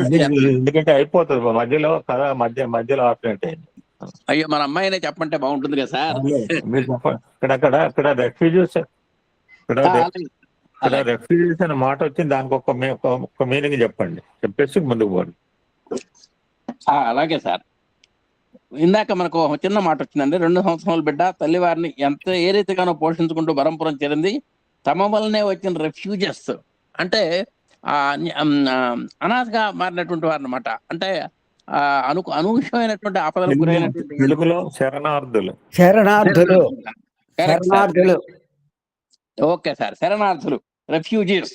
ఆ విధంగా అంటే తమలే అనాథలు అయిపోయి శరణాగతులు అయినటువంటి వారంతా కూడా బరంపురంలోనే చేరిపోవడం చేత అక్కడ భిక్ష కూడా దొరకలేదు అనేటువంటిది అప్పుడు మన అమ్మాయి చెప్పింది. భిక్షమెత్తడానికి కూడా పోవటానికి కూడా శక్తి లేకపోయింది అనేటువంటి విషయం కూడా చెప్పారు. ఇప్పుడు ఒకనాడు ఈ 5 సంవత్సరాల కుర్రాడు తల్లి చేతులు పుచ్చుకొని, అమ్మా నీవు ఇంకా భిక్షమునకు పోనక్కర్లేదు, నేను భిక్షమెత్తి నీకు తెచ్చి పెడతాను అని తల్లిని ప్రార్థించి ఇంటింటికి వెళ్ళి భిక్షం అడుగుతూ వచ్చేటండి. కొన్ని దినాలు ఈ విధంగా జరిగేటప్పటికీ ఈ పిల్లవాడు తెచ్చినటువంటి అన్నము తల్లికి తమ్ముడికే సరిపోవడం చేత తాను పస్తులు ఉంటూ వచ్చాడు. అంటే తాను తెచ్చింది ముగ్గురికి సరిపోవట్లేదు, 2కే సరిపోతోంది, తల్లికి తమ్ముడికి మాత్రమే. తల్లి ఎంత అడుగుతున్నప్పటికీ ఈ పిల్లవాడు నేను భోజనం చేశాను అనే అబద్ధాలు చెప్పి తల్లిని ఆదరించడానికి పూనుకోవటం చేత కొన్ని దినములు అయ్యేటప్పటికీ ఆ పిల్లవాడు కూడాను భిక్షమెత్తుకునేటువంటి స్థాయి నుంచి ఆ శక్తిని కోల్పోయినాడు. అంటే వీడు నేను అక్కడే తినేసాను, మీ ఇద్దరికి తెస్తున్నాను అంటున్నాడు. ఆ అమ్మాయి ఆమె కూడా నమ్మింది. కానీ నిజంగా పాపం అట్లా లేదు పరిస్థితి. ఈ విధంగా నిజంగా నిరాహార దీక్షలో ఉన్నాడు కాబట్టి, అంటే అసలు అన్నం దొరక్క తినని పరిస్థితిలో ఉన్నాడు కాబట్టి అతను కూడా ఎవరికి అడుక్కోవటానికి కూడా తగినటువంటి శక్తి కోల్పోయినాడు.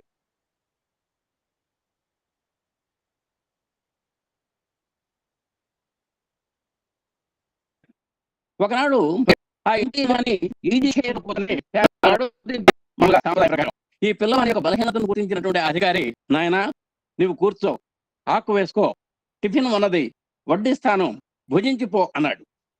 మరి ఏ మూడ్లో ఉన్నాడో ఇతని యొక్క పరిస్థితిని, ఇతని యొక్క చింపిరి జుట్టు, చింపిరి బట్టలు, డొక్క పీక్కుపోయినటువంటి విషయం గమనించాడు అతను. సరే నాయన కూర్చో అన్నాడు. పిల్లవాడు దానికి అంగీకరించలేదు.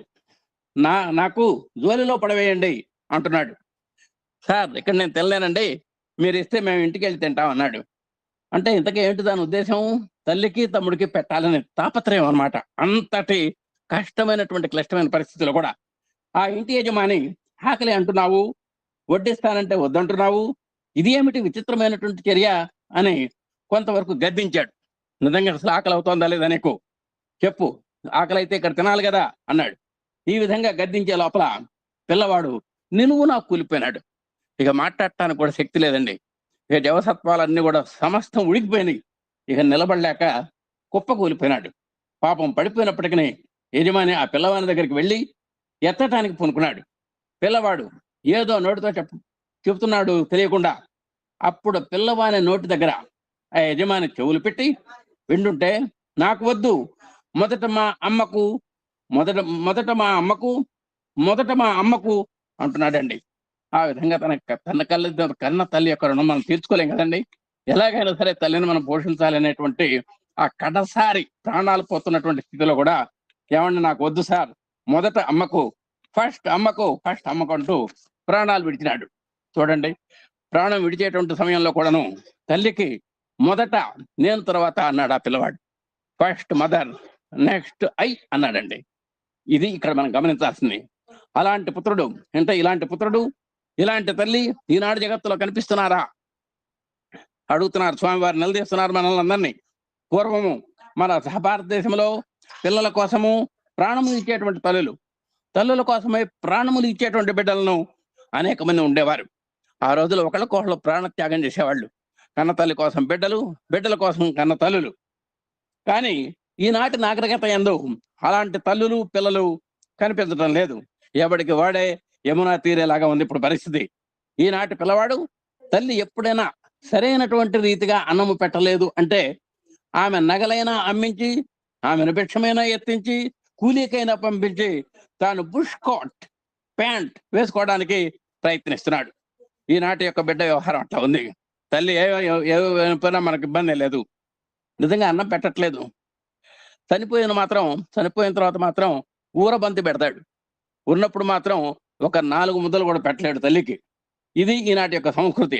ఆ విధంగా మరి ఆమె యొక్క నగలన్నా అమ్మించటం, ఆమెను భిక్షమైన ఎత్తించటం, ఆమె అన్నం ఆమె సంపాదించుకునేటువంటి లాగా చేస్తున్నాడే తప్ప కూలికైనా పంపించి చివరికి ఆమె పోషణ ఆమెనే చేసుకోమనే పరిస్థితిలో ఉన్నాడు. కానీ అలా చేయించుకుంటూ తాను మాత్రం బుష్ కోట్, ఆ రోజుల్లో 56 ఏళ్ల కిందట బుష్ కోట్ అంటే పెద్ద గొప్ప ప్యాంట్ వేసుకోవడానికి ప్రయత్నిస్తున్నాడు. ఈనాడు మన భారతదేశం నందు ఎంతమంది తల్లులు కూలీనాలి చేసి బిడ్డలను పోషిస్తున్నారో, చదివిస్తున్నారో, వారి అభివృద్ధి కోరుతున్నారో ఈ విద్యార్థులు గుర్తించడం లేదు. అప్పుడప్పుడు గురువు గారు వేసినటువంటి బొమ్మలో ఒక బొమ్మ నేను చూశాను. ఒక తల్లి కుడి భుజం మీద ఒక పిల్లవాడిని, ఎడం భుజం మీద ఒక పిల్లాడిని, మీరు సామాన్యమైన నిన్న మొన్న పుట్టినటువంటి 3 ఏళ్ల 2 ఏళ్ల పిల్లలు అనుకున్నారు. కాదు, వాళ్ళు 10-12 ఏళ్ల కుర్రాట్లని భుజాన్ని పెట్టుకొని ఈ చేత్తో ఒక సంచి, ఆ చేత్తో ఒక సంచి పట్టుకుంటే నో ఫ్యూయల్ అని ఏదో చక్కటి వ్యాఖ్య చేశారు సార్. చాలా అంటే ఎంతటి భారం వస్తుందో కన్న తల్లి ఇష్టంగా ఎంత భారం వస్తుందో ఆ ఫోటోలో మనకు చక్కగా కనపడుతుంది అనమాట. అలాంటి పరిస్థితి నాడు గ్రహించట్లేదు. ఇది విద్యనా అవిద్యనా? నిజంగా అయితే అసలు చదువేనా ఇది?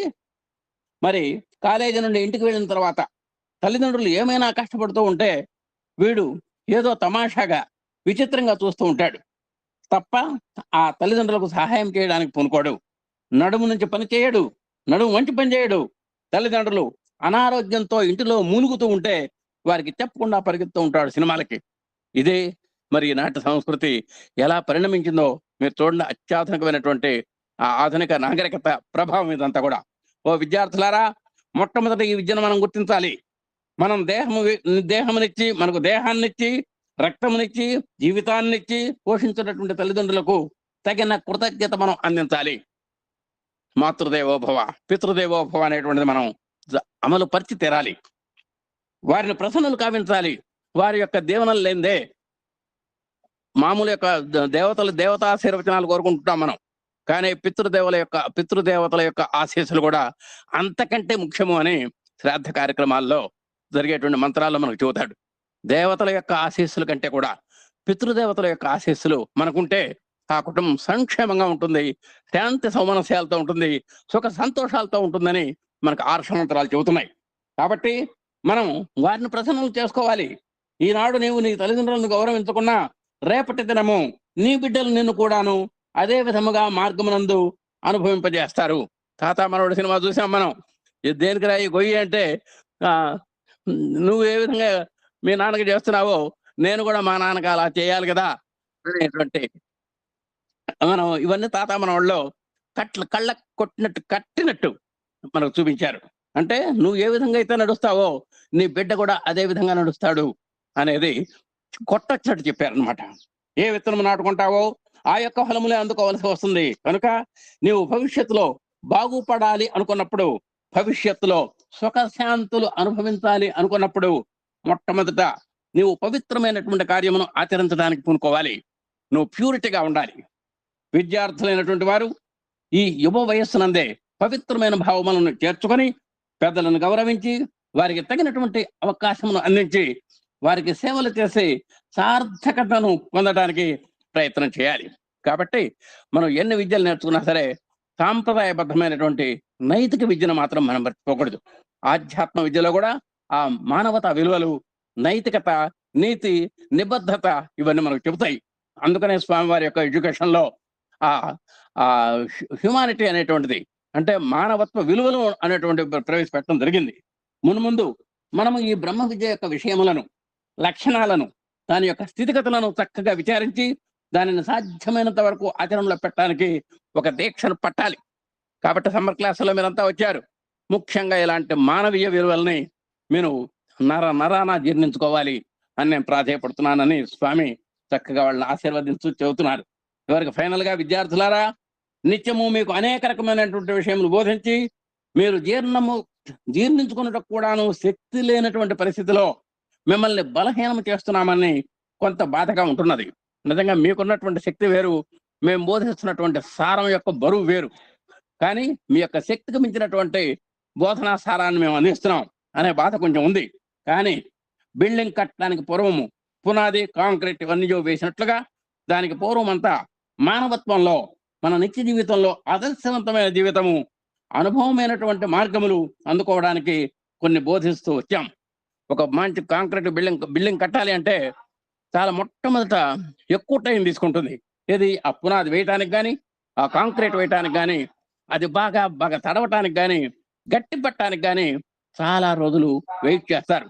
దేనికంటే భవిష్యత్తులో మనం కట్టబోయేటువంటి అంతస్తులన్నీ కూడా సురక్షితంగా ఉండాలి, క్షేమంగా ఉండాలి, అందుట్లో ఉన్న వాళ్ళంతా కూడా ఏ ప్రమాదం లేకుండా ఉండాలి అంటం కోసం అంత టైం పట్టినా కూడా ఆ కాంక్రీటు అంత బలిష్టంగా వేస్తారు. అట్లానే మీకు కూడా మీ యొక్క భవిష్యత్ జీవన సౌధానికి నేను పునాది వేస్తున్నాను. ఆ పునాది కొంచెం బరువుగా ఉండొచ్చు, అయినా సరే మీరు కొంచెం సహనం వహించాలి అని.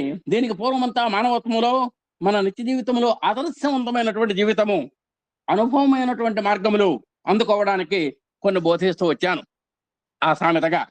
ఇక ముందు ఈ ఆత్మతత్వం గురించినటువంటి విశేషములు కొంతవరకు బోధిస్తాను. ఆత్మ అంటే ఏమిటి, దాని యొక్క స్వభావం ఏమిటి, మనం ఏ భావంలో ఉన్నాము, ఏ భావంలోకి వెళ్ళాలి, మన మాధవుడుగా ఎలా మారాలి అనేటువంటి విషయాలన్నీ కూడా మనం ముందు ఉపన్యాసాల్లో మీకు అందించబోతున్నాము.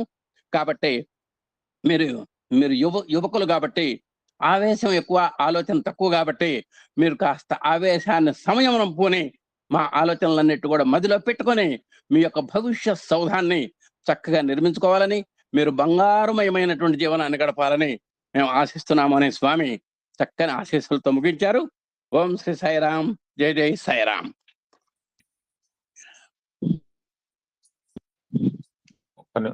కానీ